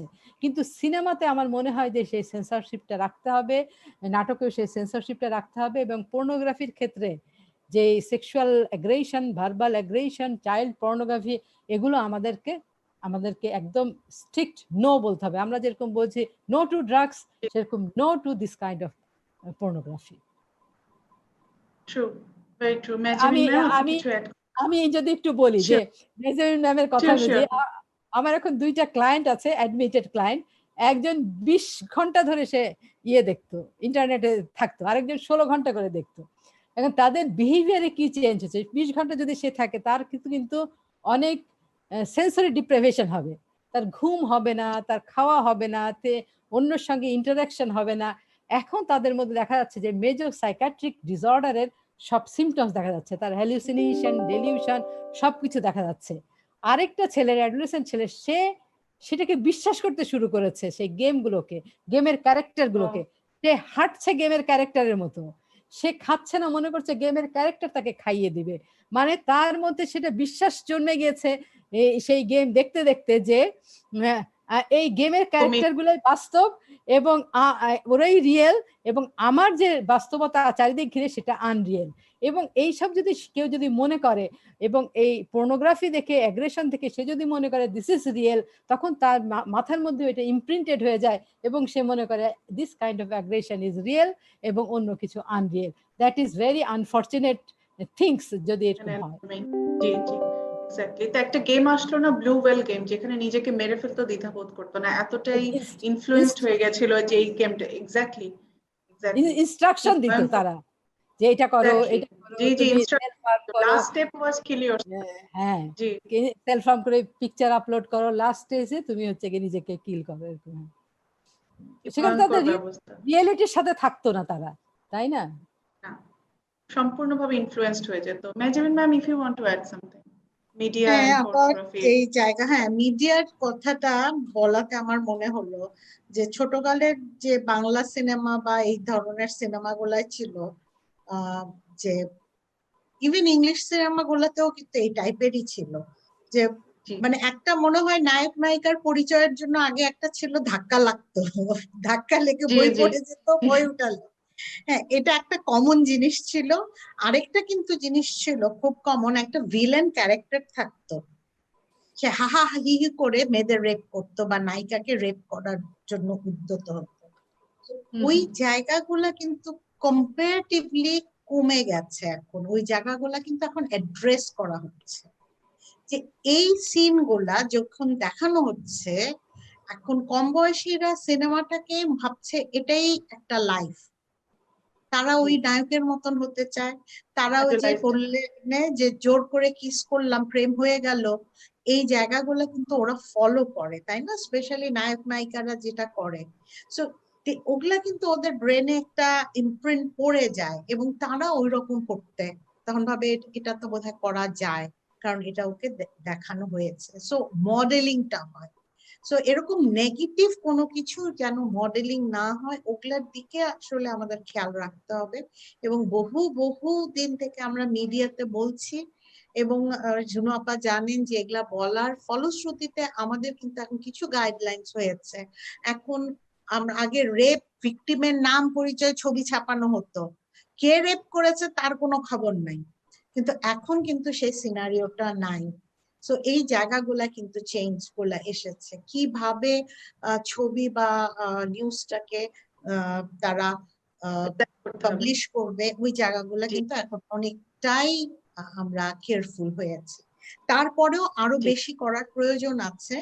এই জায়গাটা পর্নোগ্রাফির জায়গাটা যখন আমরা আসছে, তখন যেটা বলা আমরা বলছি, পর্নোগ্রাফিতে বাস্তব জীবনের সঙ্গে মিল নাই এমন প্রচুর জিনিস দেখানো হয়। সো একটা অ্যাডোলেসেন্ট বা একটা গ্রোয়িং আপ চাইল্ড বা যার কোনো এক্সপোজার হয় নাই, সেটা দেখে যখন সে দেখছে, ওর কাছে মনে হবে যে সেক্স লাইফ মানেই বোধহয় এরকম। So that gives them a very wrong impression.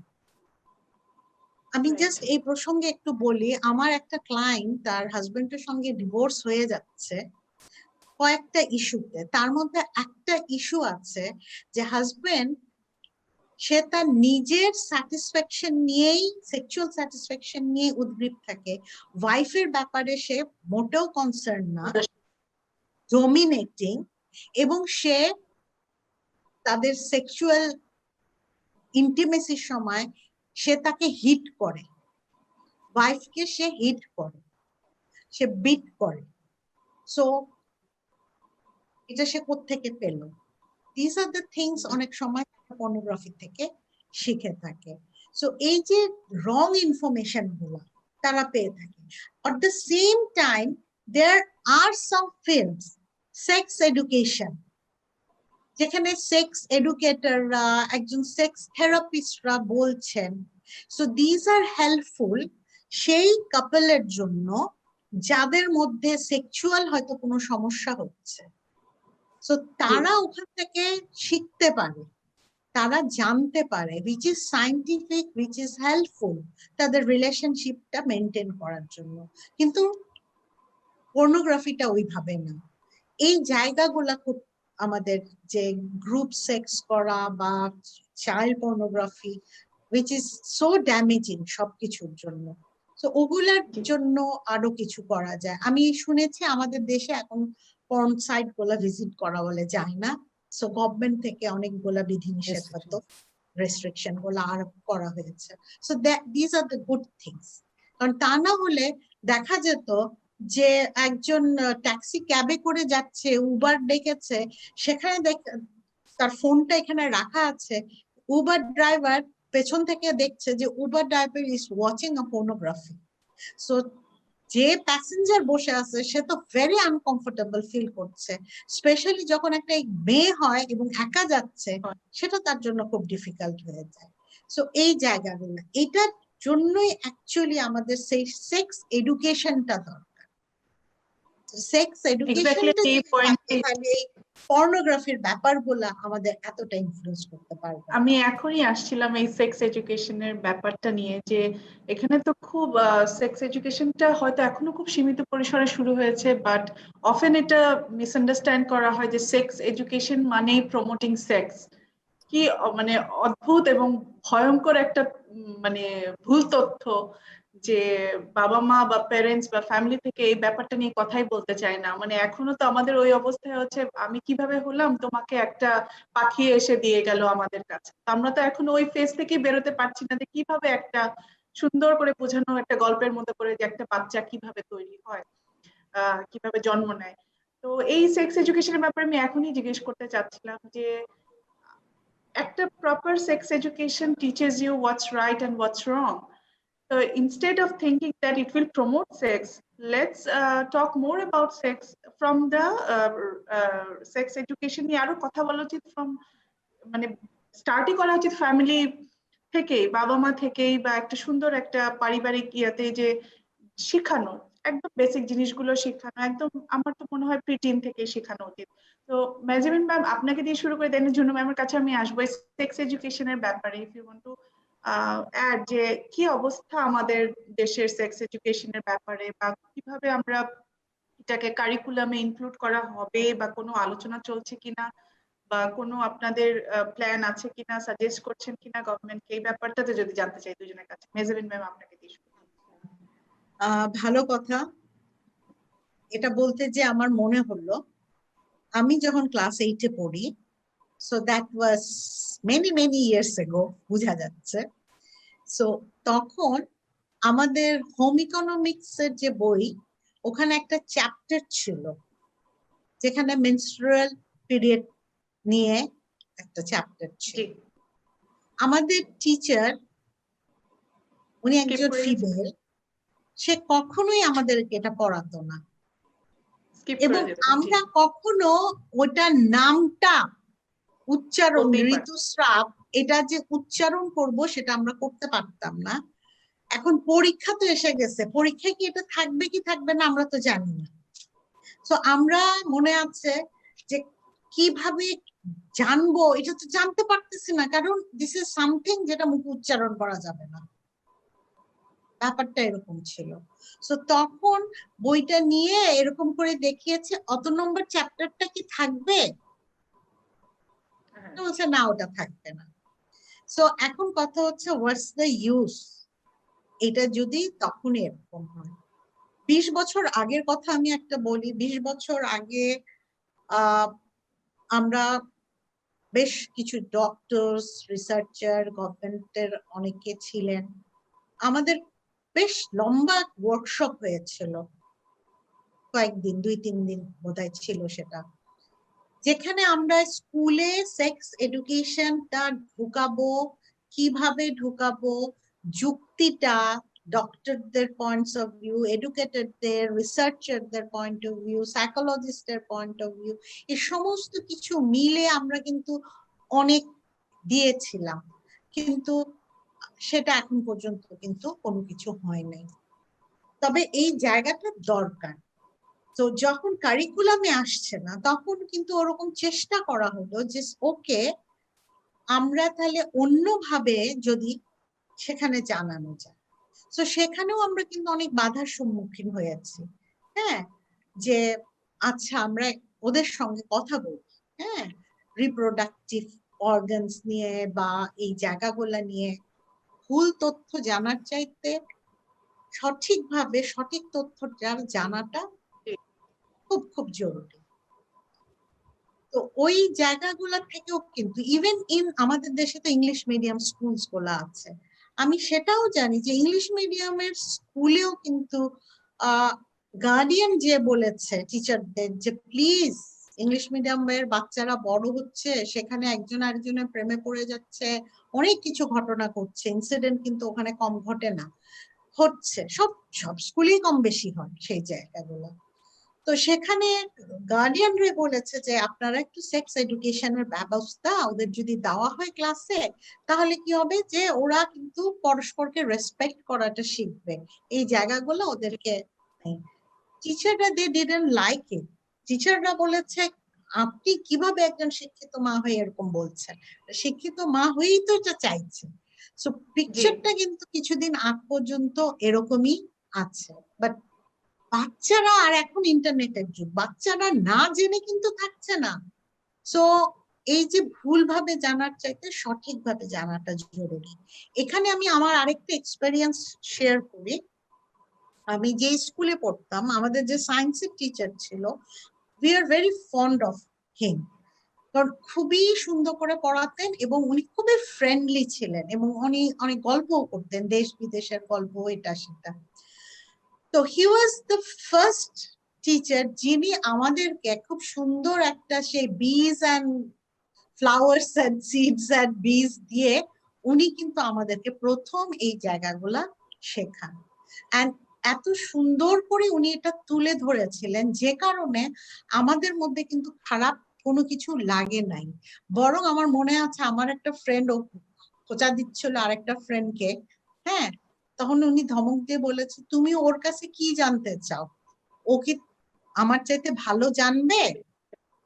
ওই ভুলভাল না জেনে তুমি আমাকে জিজ্ঞাসা করো যদি তোমার কোনো কোয়েশ্চেন থাকে। and that was the first sex education যেটা আমি পেয়েছিলাম। সেটা কোনো কারিকুলামে ছিল না, কোনো কিছু ছিল না। আনফরচুনেটলি আমাদের দু একটা স্টুডেন্ট যে তার বাবা মাকে বলেছিল, বা স্টুডেন্ট যে হেডমিস্ট্রেসের কাছে নালিশও হয়েছিল, but that was good thing. কারো কারো নিতে অসুবিধা হয়েছিল, কিন্তু অ্যাকচুয়ালি সেই জিনিসগুলা, এবং উনি এত সুন্দর করে এটা উনি বলেছিলেন, যেটা আমি মনে করি পরবর্তীতে আমি যখন সাইকোলজি পড়াচ্ছি, আমি যখন ফ্রয়েড পড়াচ্ছি, তখন ফ্রয়েডের থিওরি গুলা পড়াতে, যেখানে আমাদের ফ্রয়েডের থিওরিতে সেক্সুয়ালের অনেক জায়গাগুলো আছে, ডিজায়ার ইত্যাদির কথা বলা হয়, আমি যখন সেই জায়গাগুলা পড়াই, হ্যাঁ, আমার কিন্তু কোনো হেজিটেশন লাগে না, কারণ আমি এটার সায়েন্টিফিক্যালি এটার জায়গাটা কিভাবে প্রেজেন্ট করতে হয় সেটা জানি। সেটা কোনো হাইড এন্ড সিক বা এটা কিছু না। যখন আমার স্টুডেন্টরা দেখে যে আমি কমফোর্টেবলি কথা বলছি, তখন ওরাও কিন্তু ওদের জড়তাটার থেকে বের হয়ে আসে, ওরাও তখন অনেক কোয়েশ্চেন করে বা জানতে চায়। So these are the things, যে একটা জিনিস ইজি করা, একটা হাইট করে রাখলে ওটা সম্পর্কে মানুষের আগ্রহটা আরো বেশি জন্মায়। বলে, আমরা বলি যে নিষিদ্ধ ফলের প্রতি আকর্ষণ বাড়ে। That is the thing. So জানতে হবে, যে কোনো, আমরা এই এর ব্যাপারে আমরা বলেছি যে জানতে হবে, তাহলে মানুষ নিজেকে সচেতন হবে, নিজেকে প্রোটেক্ট করতে হবে যে কোনো ব্যাপারে। সো এখানেও কিন্তু এটা, it's doesn't mean we are not teaching how to make sex, তাই না? এটা তো শেখানোটা না, শেখানোটা হচ্ছে যে বোথ দিস পিপল, একটা মেয়ে বলো, মেল ফিমেল, সবাই কিন্তু এই পৃথিবীতে, সমাজে সবারই কিন্তু প্রয়োজন আছে। সবারই সমান অধিকার আছে, সবারই প্রয়োজন আছে, প্রত্যেকেরই একটা রোল প্লে করার আছে। এবং যদি এই সেক্সটা না থাকতো, আমি যখন মাসলোর থিওরি পড়াই যে আমাদের মোস্ট বেসিক নিড গুলা কি, আমাদের হাঙ্গার, আমাদের মানে খিদা, ঘুম, সেক্স, সেক্স বললে সবাই জড়সড় হয়ে যেত, ক্লাসে বড় হয়ে গেছে ইউনিভার্সিটি লেভেলে তাও হতো। সো তখন বলছি যে why are you thinking in this way, মানে সেক্সটাকে যদি ওই হিসাবে ওরা ওই পর্নোগ্রাফি দিয়ে যদি চিন্তা করে, তখন তাদের কাছে ওই সেন্সেশনটাই তাদের মধ্যে আসে, ওই পিকচারটাই ভেসে ওঠে। সো যখন তাদেরকে যেটা বলা হচ্ছে, তো ইয়োর ভেরি এক্সিস্টেন্স এটা কিন্তু থাকতো না, রিপ্রোডাকশন যেতে হতো, এবং অনেক অনেক প্রাণী এক্সটিংক্ট হয়ে গেছে কারণ রিপ্রোডিউস করতে পারে নাই। সো এই জায়গা থেকে, ওই কনসেপ্ট থেকে যদি চিন্তা করো, তাহলে এইভাবে ওই রকম ভাবে প্রেজেন্ট করাটা হচ্ছে ইম্পর্টেন্ট। সব বয়সের জন্য তো সেই বয়সের উপযুক্ত করে জিনিসটা প্রেজেন্ট করতে হবে, তাই না? তাহলে কিন্তু সেটা তাহলে গ্রহণ করতে পারবে, বাচ্চারা অ্যাওয়্যার হবে, তাদের মধ্যে এই যে একটা আগ্রহ, হ্যাঁ, সেই অতিরিক্ত আগ্রহটা হবে না যে একজন কাপড় চেঞ্জ করছে লুকিয়ে লুকিয়ে উকি মেরে দেখছে, সেই জিনিসগুলা কিন্তু তখন আর তাদের মধ্যে হবে না। এই জায়গাগুলো খুব জরুরি। আমি জানি না এখন পর্যন্ত কিছু হচ্ছে, যদিও একটু কাজ করা হয় আমার এনসিটিভির সাথে, কিন্তু এই মুহূর্তে আমার মনে হয় না এরকম কোনো কিছু আছে, থাকলেও থাকতে পারে, আমার জানা মতে নাই। But I would like... Ma'am, if you want to add, right. Ma'am, if you want to add. আমি যেটা বলছি যে সেক্স এডুকেশনটা আমরা তো স্কুল কারিকুলামে অ্যাড করার জন্য আমরা এটা তো আমাদের মন্ত্রণালয়ের কাজ হবে। তো আমরা একটা যেটা ফারহানার সঙ্গে একটু আগে কথা হচ্ছিল যখন, তখন আমি মনে করছি যে এই ব্যাপারে আমরা একটা স্টাডি করতে পারি। স্টাডি করলে হয়তো বা আমাদের present government is mental health friendly, আমাদেরকে অনেক ব্যাপারে অনেক অনুদান দিয়েছে, গ্র্যান্ট দিয়েছে। তো তো আমরা যদি একটা স্টাডি করি, স্টাডির মাধ্যমে কিন্তু আমরা সেক্স এডুকেশনটা চিলড্রেনরা কিভাবে নেয়, মানে স্টুডেন্টরা কিভাবে নেয়, টিচাররা কিভাবে নেয় এবং গার্জিয়ানরা কিভাবে নেয়, তাদেরকে যদি প্রপার এক্সপ্লানেশন করা যায় তাহলে আমার মনে হয় যে সেটা বোধহয় অ্যাকসেপ্টেবল হবে। তবে যেটা আমি বলছি, দিস ইজ ভেরি, মানে আমার কাছে খুব সারপ্রাইজিং লেগেছিল, একটা ঢাকা ইউনিভার্সিটির একটা মেয়ে আমাকে বলছিল যে সেক্সুয়াল ডিসফাংশন নিয়ে একটা ক্লাস নিতে গিয়েছে আমাদের একজন সাইকিয়াট্রিস্ট। তো সেক্সুয়াল ডিসফাংশন নিয়ে ক্লাস নিতে গেলে তো তাতে তার তো নানা ফেজের কথা বলতে হবে, নানা ডিসফাংশনের কথা বলতে হবে, এবং আমরা যেহেতু অ্যানাটমি ফিজিওলজি শিখেছি এবং আমাদের মধ্যে একটা মেডিকেল স্টুডেন্টদের মধ্যে কিন্তু এই সেক্সুয়াল ইয়ে নিয়ে অনেকটাই খোলামেলা আলোচনা হতে পারে। অতএব আমাদের যে সাইকিয়াট্রিস্ট উনি কিন্তু সায়েন্টিফিক ভিউ থেকে উনি প্রপারলি এক্সপ্লানেশন করে খুব সুন্দরভাবে বলেছে।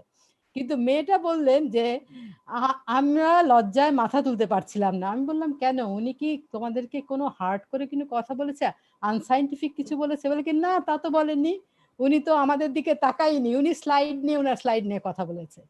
তার মানে আমাদের এখানে সেক্স এডুকেশনটা মানে এই যে সেক্স নিয়ে কথা বলাটা, ইলাবোরেটলি সায়েন্টিফিক কথা বলাটাকেও তারা মানে সেইভাবে গ্রহণ করতে পারছে না, একটা ইউনিভার্সিটি স্টুডেন্ট সেভাবে গ্রহণ করতে পারছে না। তো সেটা আমাদের মনে হয় এইসব দিক থেকে আমাদেরকে আরো একটু ফ্রি হতে হবে এবং সেক্স এডুকেশনটা আমাদের যেমন স্কুল থেকে শুরু করতে হবে সেভাবে ফ্যামিলিতেও বলতে হবে। আমার কাছে মেয়ে আসে, মেয়েদেরকে পরবর্তীতে বাবা মা নিয়ে আসে, বিয়ে দিয়ে দিয়েছে কিন্তু মেয়েটা সেক্সকে খুব ভয় পাচ্ছে। তো এরকম হয়েছে যে 10 মাস বিয়ে হচ্ছে, হাজবেন্ডের সঙ্গে তার কোনো রিলেশনশিপ হয় নাই, ম্যারেজ ভেঙে যায়, এরকম অবস্থা। তখন আমি বললাম যে আপনি কি বিয়ের আগে আপনার মেয়েকে আপনি যে ম্যারেজের যে দিক আছে, হাজবেন্ড ওয়াইফের মধ্যে সম্পর্ক, হাজবেন্ডের ফ্যামিলির সঙ্গে সম্পর্ক, সোশ্যাল সম্পর্ক, এই সম্পর্কে কি কিছু বলেননি? না, এগুলা তো মেয়েরা এমনি জানবে, এগুলা কি আর বলবো। তো এখন আমাদের মনে হয় যে এইসব না বললে একটা অ্যাডাল্ট মেয়েও দেখা যাচ্ছে যে তার সেক্স সম্পর্কে তার এডুকেশন কম, তার সায়েন্টিফিক নলেজ কম, সে খুব কম জানছে।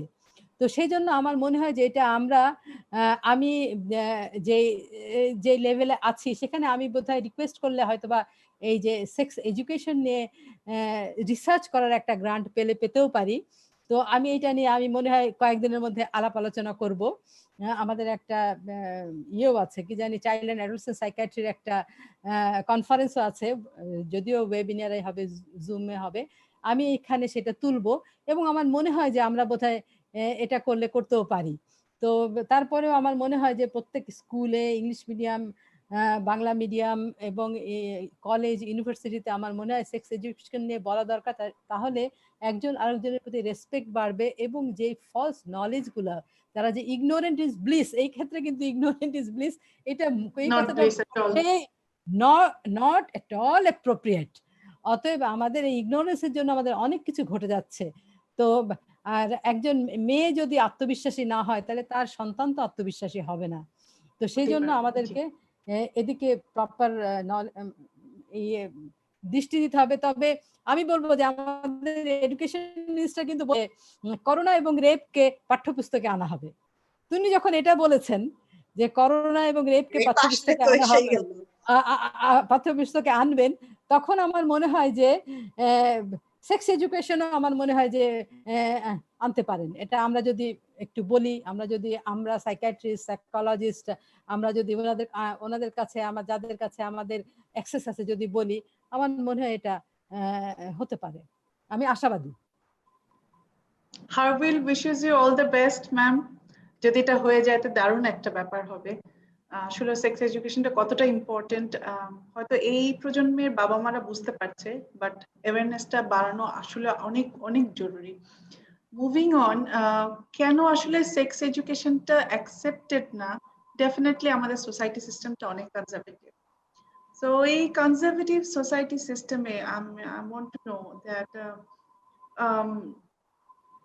এই যে ক্লোজ সোসাইটিতে আমরা বলি যে কনজারভেটিভ সোসাইটিতে এই মনে করি যে সেক্সুয়াল প্রেভালেন্সটা কম হবে, বাট সার্ভে তো এটাও দেখায় যে ওপেন সোসাইটি তো সেমটাই হচ্ছে। সো এই ক্লোজ সোসাইটি অ্যান্ড ওপেন সোসাইটির যে ডিফারেন্সটা অ্যাবাউট অ্যাবিউজিভ নেচারস বা রেপ, সেই ডিফারেন্সিয়েটটা আপনারা কিভাবে করেন বা কি মানে এনি কমেন্টস অন দ্যাট, এই কনজারভেটিভ সোসাইটি বলেন বা ওপেন সোসাইটিতে বলেন? জি জুনু ম্যাম। আচ্ছা আমি একটু বলি। আচ্ছা এখন দেখা যাচ্ছে যে ক্লোজ সোসাইটি যেখানে সেক্সুয়াল আউটলেট কম, কিন্তু একটা ছেলে কিংবা একটা মেয়ে বড় হচ্ছে, তার তো সেক্সুয়াল ডিমান্ড থাকবেই।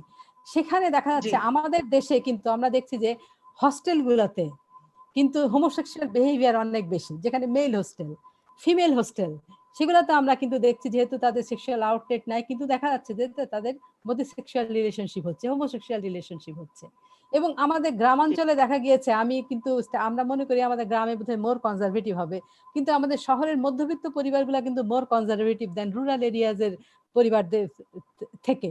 তো রুরাল এরিয়াজের ফ্যামিলিতে কিন্তু দেখা যায় যে সেখানে কিন্তু সেক্সুয়াল এই বিহেভিয়ার গুলা হচ্ছে। সেখানে যে সবসময় রেপ আকারে হচ্ছে তা না, কিন্তু অনেক সময় দেখা যাচ্ছে কনসেন্ট নিয়ে হচ্ছে, এবং সেখানে দেখা যায় যে ফ্যামিলি মেম্বারসরাও জানে। একজন বিদেশে আছে, এক ছেলে তার ওয়াইফ এখানে আছে, সেখানে দেখা যাচ্ছে তার কারোর সঙ্গে সেক্সুয়াল রিলেশনশিপ হয়ে যাচ্ছে, যেহেতু তার ডিমান্ড ফুলফিল করার কেউ নাই, কিংবা সেখানে এখানে আরেকজন আছে যে আনম্যারিড।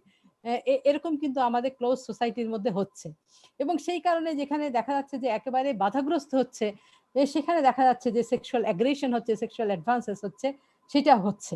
কিন্তু আবার আমাদের দেশে হয়তো বা এগুলো রিপোর্টেড কম হয়, সেটাও হতে পারে। সেই জন্য আমরা যদি স্ট্যাটিস্টিক্স দেখেছি যে এখানে রেপের যেই সব দেশে রেপ বেশি হয়, সেখানে দেখা গিয়েছে যে উন্নত দেশগুলোর কথাও বলা আছে।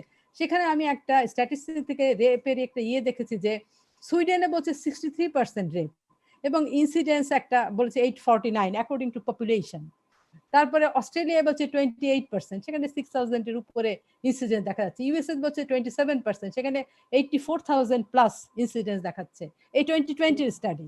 আর বাংলাদেশে দেখা যাচ্ছে রেট 10%, সেখানে 11,000 এর উপরে দেখাচ্ছে যে ইনসিডেন্স। হ্যাঁ, তা আমাদের সব পপুলেশন অনুযায়ী আমাদের তো পপুলেশন অনেক বেশি, কিন্তু এটা আমার মনে হচ্ছে যে এই যে ডেটা, এই ডেটার অথেন্টিসিটি কতটুকু সেটা কিন্তু আমাদের বিবেচনায় আনতে হবে। বিকজ আমাদের দেশে যে হাস হাস কথা আছে যে ফ্যামিলি মেম্বার্সরাই বলে যেটা বলো না, এটা বলো না, এটা বলা যাবে না, সেখানে আমাদের দেশে কতখানি রিপোর্টেড হচ্ছে সেটাও কিন্তু আমাদের দেখতে হবে। যেরকম আমাদের সুইসাইড না মার্ডার, আমার একটা স্টাডি আছে সুইসাইড নিয়ে, সেটা সুইসাইডের তো আমাদের সেখানে তো যেতে দেয় না, আমাদের সেই স্টাডি করা খুব কঠিন। আমি সেখানে আমি একটা থিসিস করছিলাম, থিসিসটা করছিল তিনি একজন সেনাবাহিনীতে ছিলেন, লেফটেন্যান্ট কর্নেল। তো আমি বললাম যে চলেন আমরা এটা স্টাডিটা করি, যেহেতু আপনাকে অ্যাক্সেস দিবে। তো সেই রকম আর কি, যে আমরা যেখানে অ্যাক্সেস পাবো সেখানে আমরা করতে যাব, কিন্তু এইখানে যে আমাদের যেই মেয়েটা, বিশেষ করে মেয়ে যদি রেপড হয়, সেখানে কিন্তু তার ফ্যামিলি থেকে রিপোর্ট করার ক্ষেত্রে বাধাগ্রস্ত হয়। যেটা আমরা একটা জানি যে কতগুলো ছেলে আমাদের বাংলাদেশে ভিডিও ভাইরাল করেছে যে তাদের হিরোইজম প্রকাশ করার জন্য, সেখানে কিন্তু মেয়েটা কিন্তু তার ফ্যামিলি কিন্তু বলেনি, তারা ভাইরাল করার পরে তারাই কিন্তু তখন নানা রকমের মানে ক্রিটিক্যাল কমেন্টসের শিকার হলো, এবং তারাই তখন আইনের আওতায় আসলো।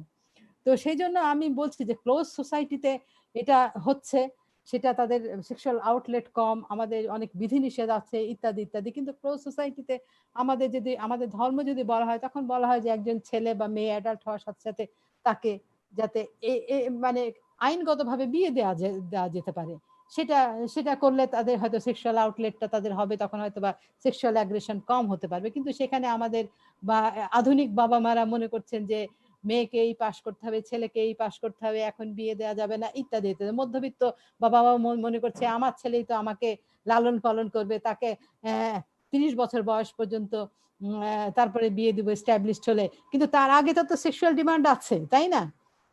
সেটাও তাকে সেভাবে অন্যভাবে সে তার আউটলেটটা হচ্ছে।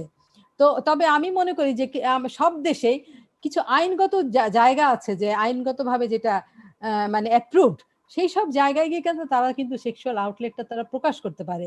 কিন্তু দুর্ভাগ্যজনক যে সেখানে সেসব জায়গায় না যে তারা দেখা যাচ্ছে যে অ্যাপ্রুভ জায়গায় না যে তারা দেখা যাচ্ছে যে তারা ভায়োলেন্স করছে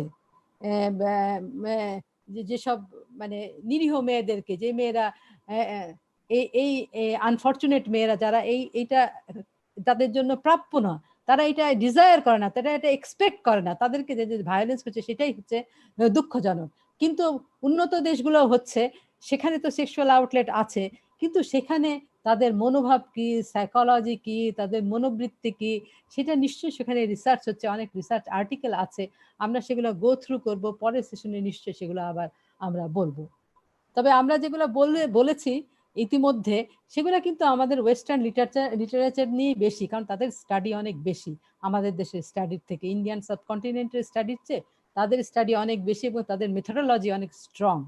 তো অতএব আমরা যে ডেটাগুলো নিয়েছি সেই ডেটাগুলো কিন্তু মেইনলি ওয়েস্টার্ন স্টাডি থেকে নেওয়া, এইটুকুই বলছি। রাইট। সো আমরা থ্যাংক ইউ জুনু ম্যাম, খুব ইন্টারেস্টিং ছিল ফ্যাক্টস গুলো। আমি মেজাবিন ম্যামের কাছে এখন জানতে চাচ্ছি, আমরা অলমোস্ট সেশনের প্যানেল ডিসকাশনের শেষ পর্যায়ে চলে আসছি। মেজাবিন ম্যামের কাছে এখন জানতে চাবো, পরে জুনু ম্যামের কাছেও আসবো একই কোয়েশ্চেন্স নিয়ে। অ্যাবিউজারদের আমরা মেন্টাল পেশেন্টস বলছি, right? So early signs or symptoms to identify, if anyone can identify an abuser or a rapist or this sort of crime যখন হবে বা এই ক্রিমিনালটাকে কিভাবে আইডেন্টিফাই করা সম্ভব হয়, আদৌ হয় কিনা? Mehzabin ma'am, if I come to you.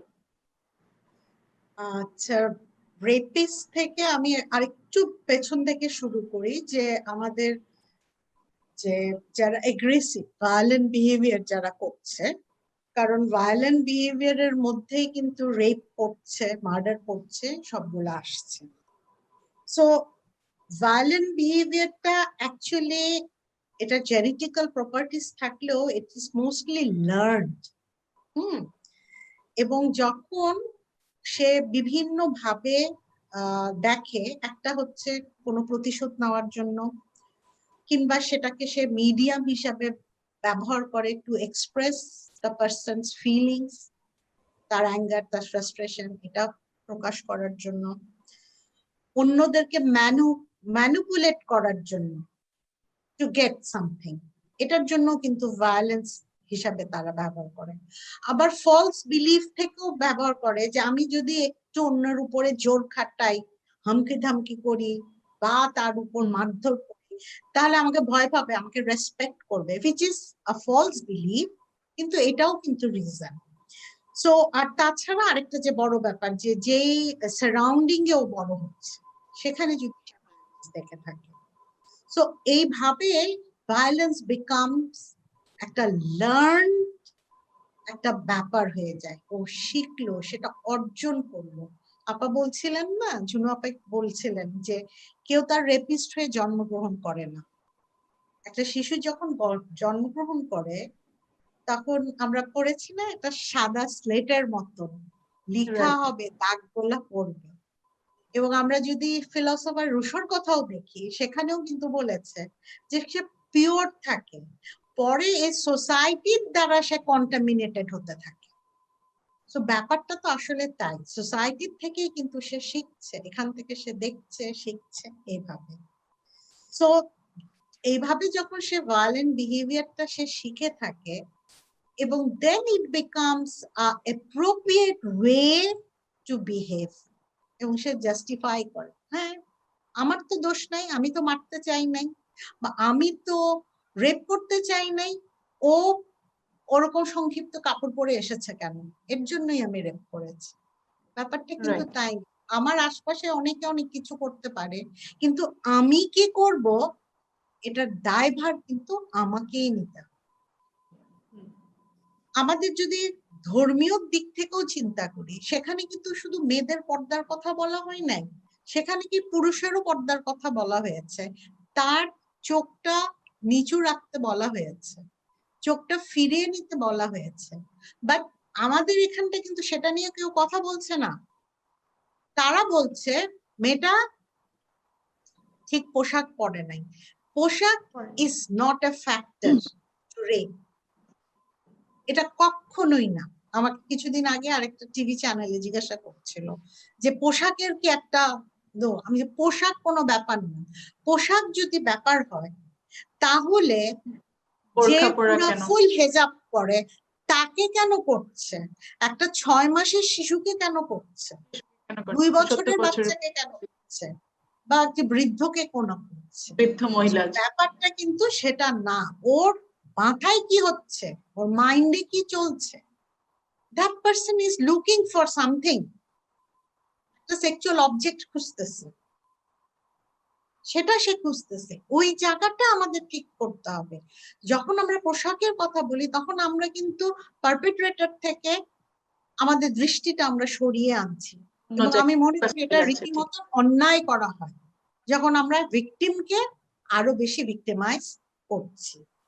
তো এই জায়গাগুলোর থেকে আমাদের যে জায়গাটায়, আসলে কোয়েশ্চেনটা আমি ভুলে গেলাম এখন, কি জানি ছিল।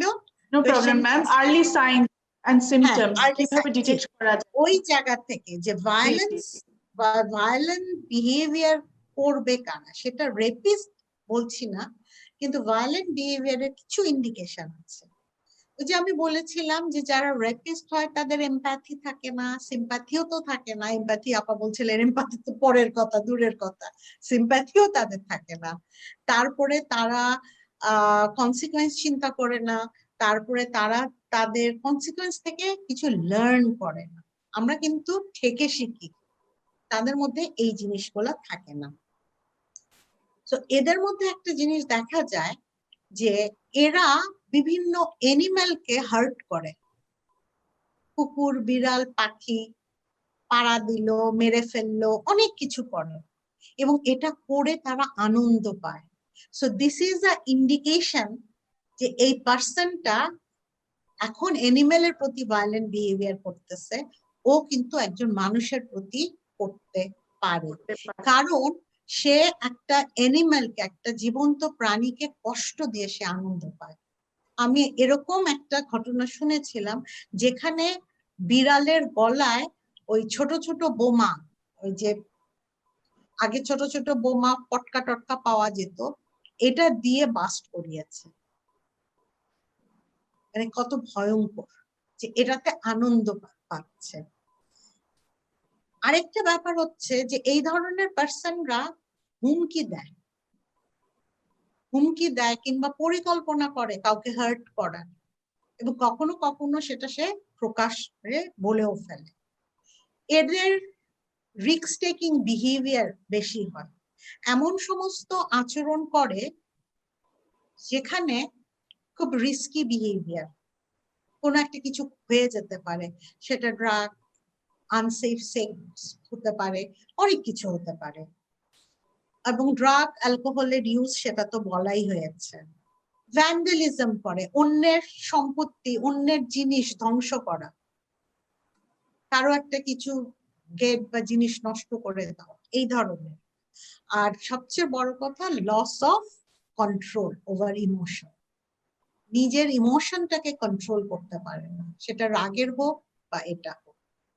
ওয়ার্নিং সাইন্স গুলো হবে, এইগুলি তো কিছু ইন্ডিকেটর বা সাইন্স।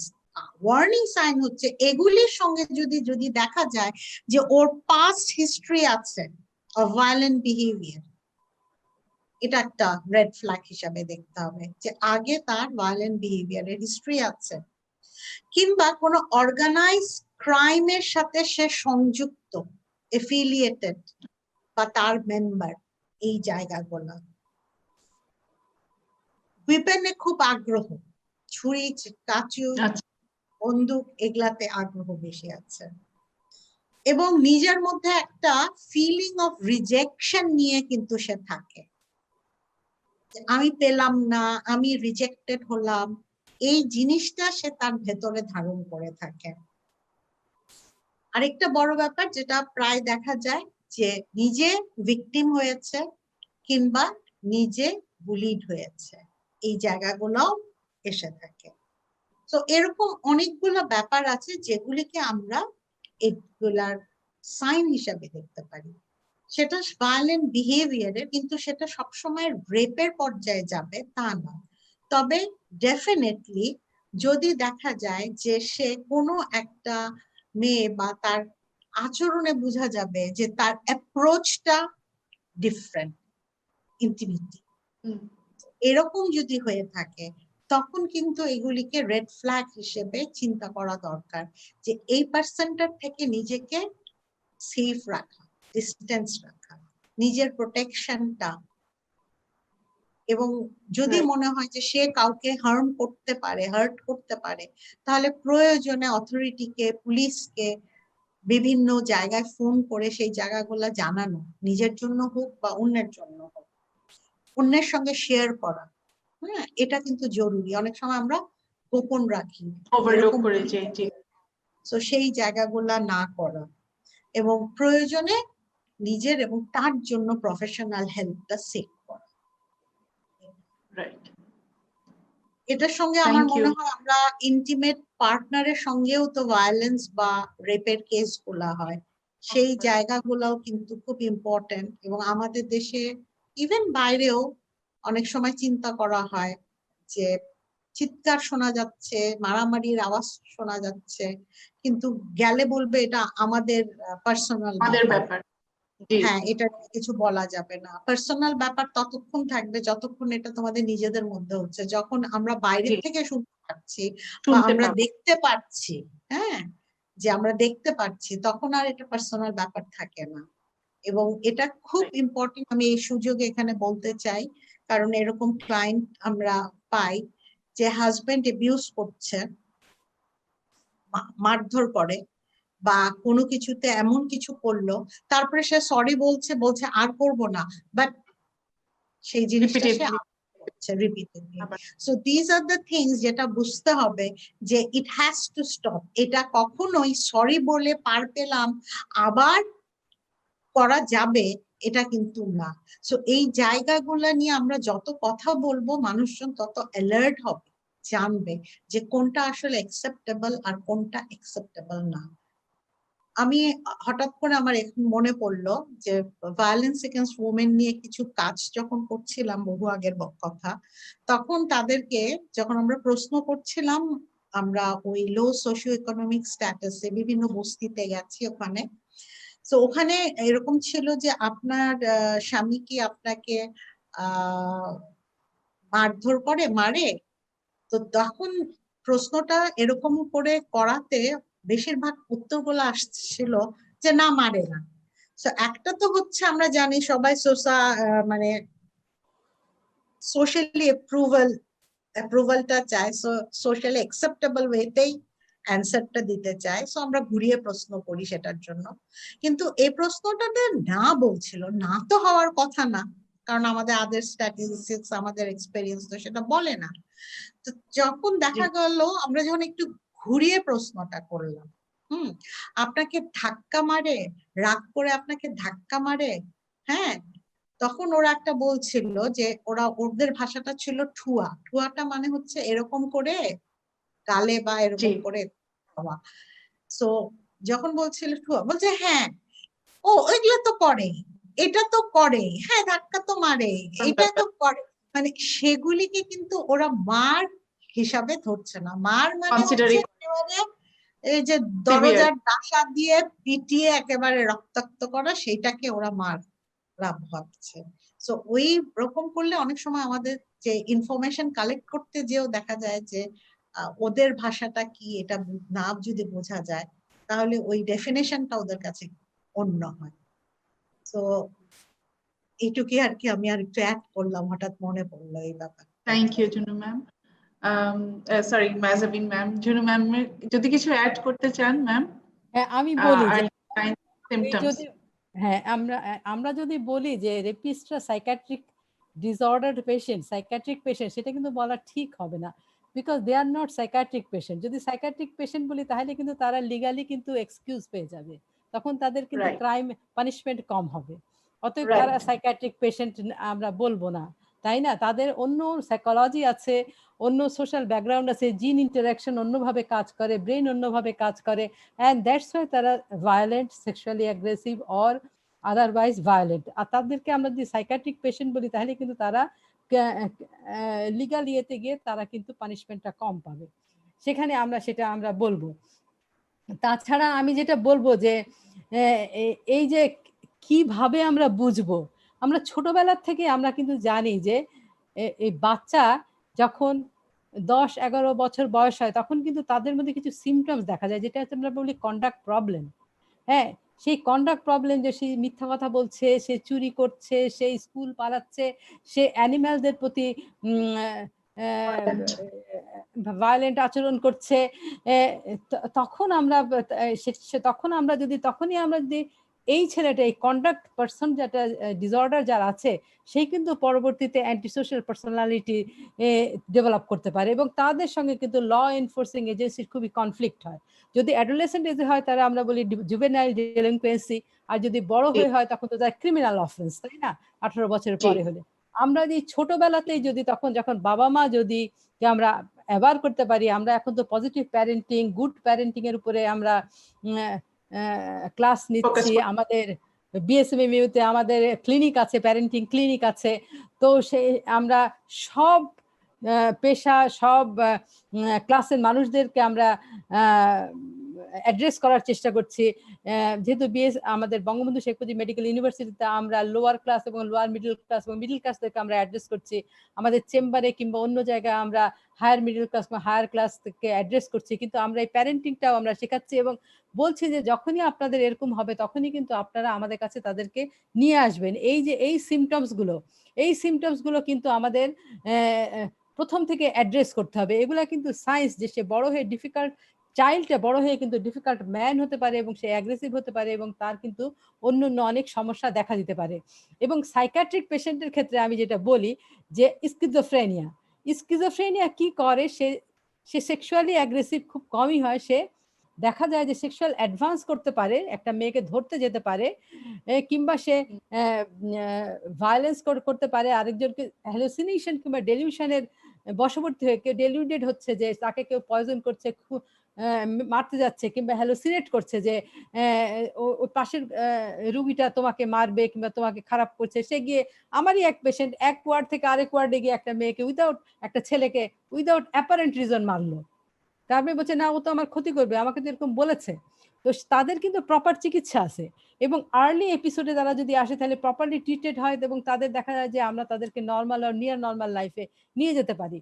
অতএব আর ইন্টেলেকচুয়াল ডিসএবিলিটির কথা মেহজাবিন আপা কয়েকবার বলেছেন, ইন্টেলেকচুয়াল ডিসএবিলিটি যারা, তাদের তো তারা যখন বড় হচ্ছে তখন তাদের তো সেক্সুয়াল নিড, সেক্সুয়াল ডিমান্ড হয়, তখন আমাদেরকে সেটাকে আমরা তো অ্যাড্রেস করলেও আমরা তো তাকে একটা মেয়ের সঙ্গে বিয়ে দেওয়া কিংবা তাকে তার সেক্সুয়াল এই যে আমরা ডিমান্ডটা যেহেতু ফুলফিল করতে পারছি না, সেজন্য তাদের ক্ষেত্রে সেক্সুয়াল অ্যাগ্রেশন তাদের ক্ষেত্রে হতে পারে। কিন্তু অন্যান্য সাইকিয়াট্রিক ডিসঅর্ডার পেশেন্টদের ক্ষেত্রে সেক্সুয়াল অ্যাগ্রেশনটা আনলাইকলি, অন্য অ্যাগ্রেশন তাদের হয়, কিন্তু এক্ষেত্রে কিন্তু প্রপার ট্রিটমেন্ট আছে, এবং আর্লি ট্রিটমেন্ট যদি আমরা করি আমরা ক্লায়েন্টদেরকে নিয়ার নর্মাল লাইফে ফিরিয়ে নিতে পারি। তবে কন্ডাক্ট প্রবলেমগুলো আমাদের খুব আর্লি লাইফে আমাদেরকে অ্যাড্রেস করতে হবে, এবং সেখানে প্যারেন্টসদেরকে সেই ব্যাপারে কিন্তু অনেক অ্যাওয়ার থাকতে হবে। থ্যাংক ইউ আপা। আমি যদি এটার সঙ্গে একটু অ্যাড করি যে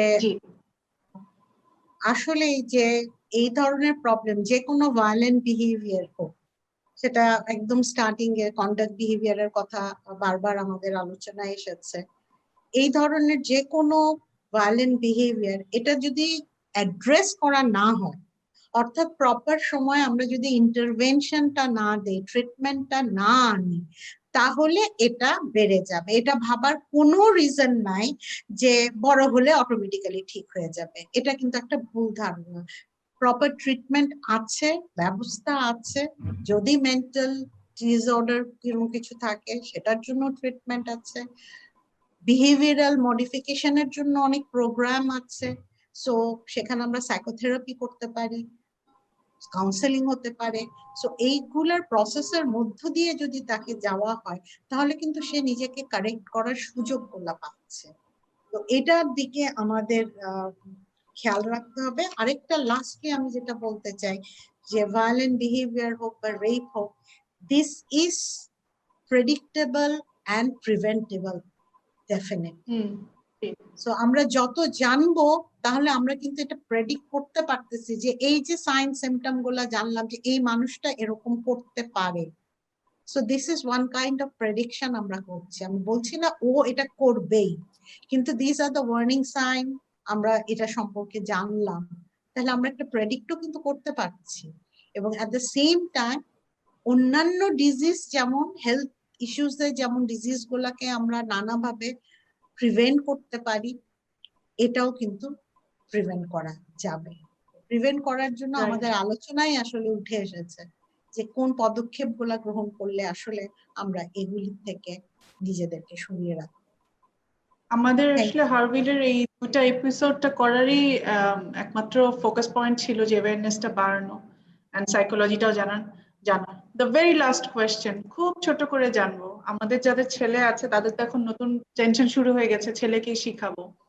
মেয়েদের তো এখন শুধু সেলফ ডিফেন্স জানলেই হবে না, প্যারেন্টস থেকে ছেলেদের, পার্টিকুলারলি ছেলেদেরকেও তো এখন অ্যাওয়্যার, এডুকেট করতে হবে হাউ টু রেসপেক্ট উইমেন। এবং এই জায়গাটা আমরা একটা বড় ল্যাকিংস ছিল মনে হয় ওভার দ্য জেনারেশন, যেটার জন্য আমরা এত সহিংস ঘটনা দেখছি আশেপাশে।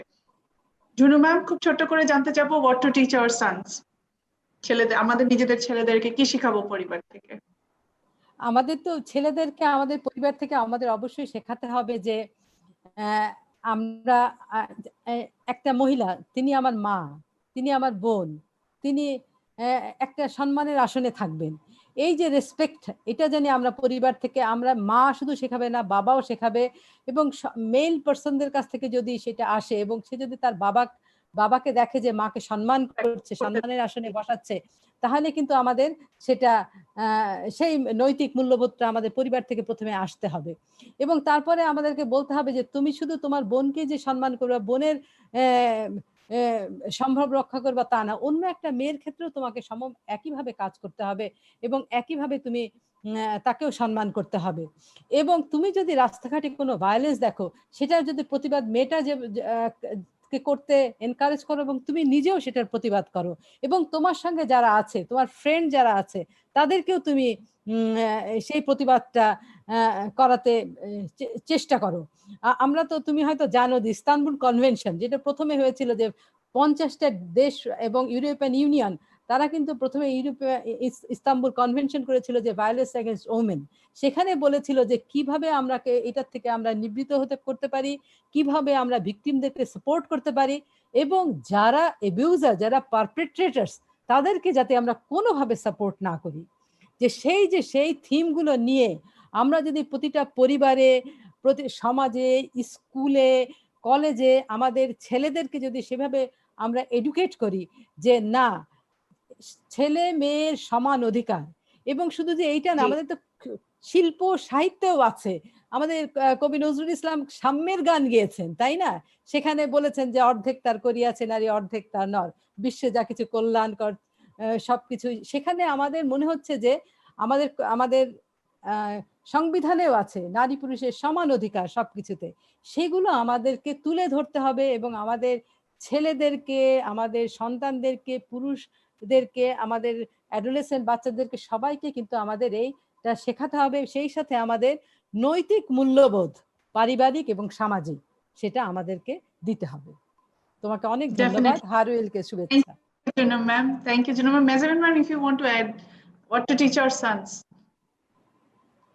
একটার জন্য ম্যাম আমি বলবো যে আমি শুধু আমার ছেলে না, ছেলে মেয়ে সবাইকে আমি একই শিক্ষাই দিব, টু রেসপেক্ট হিউম্যান বিংস।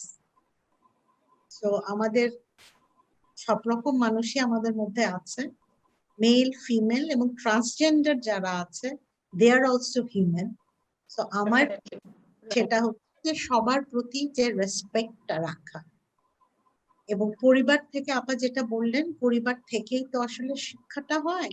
পরিবারে যখন সে দেখে, শেখে যে পরিবারে মাকে, বোনকে সমমর্যাদা দেওয়া হচ্ছে, সম্মান করা হচ্ছে, ওর মধ্যেও এই জিনিসটা বিল্ড হবে।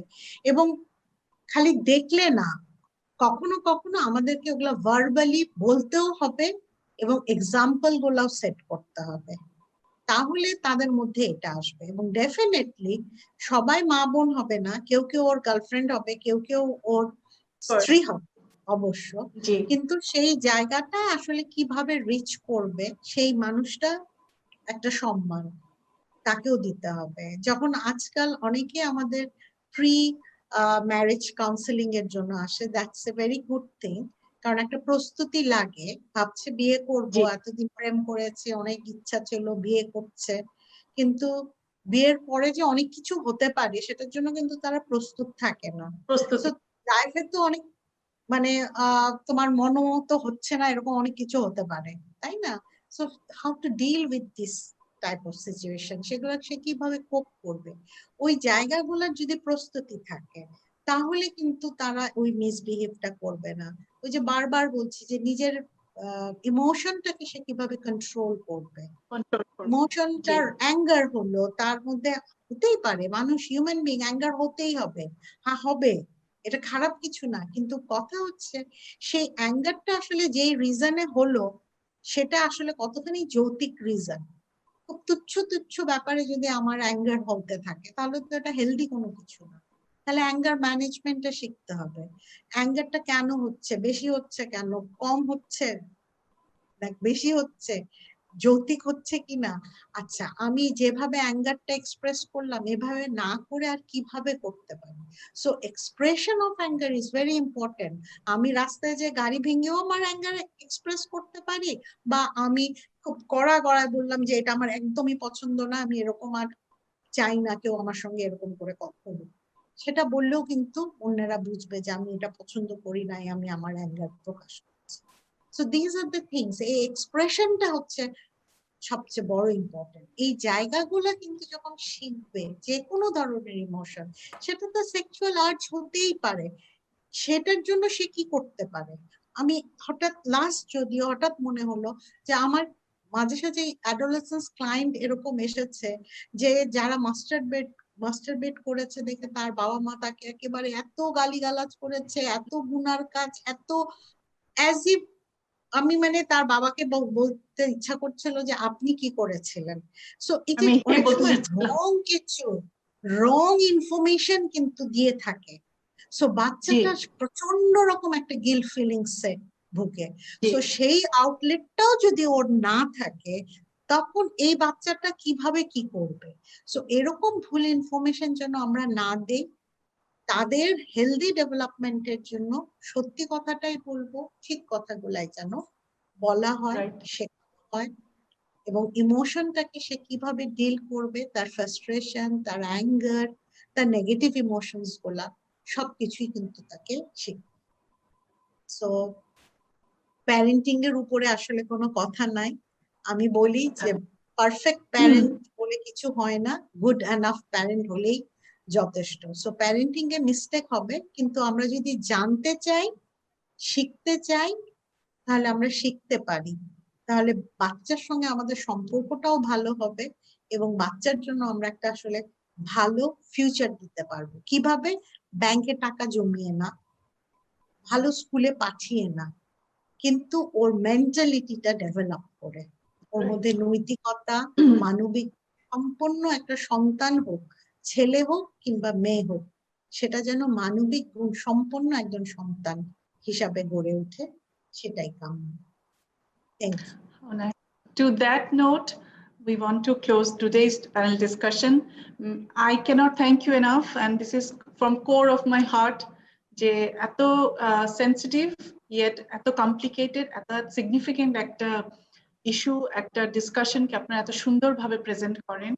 We are really honored and can't thank you enough. Thank you, Jhunu ma'am. Thank you, Mejavin ma'am. Till আমাদের next episode, we will back to depression episode. ভালো থাকবেন। And Mejavin ma'am, I often quote করি আপনার কথাটা, love yourself, and সবাইকে বলছি please love yourself. Thank you very much, ma'am.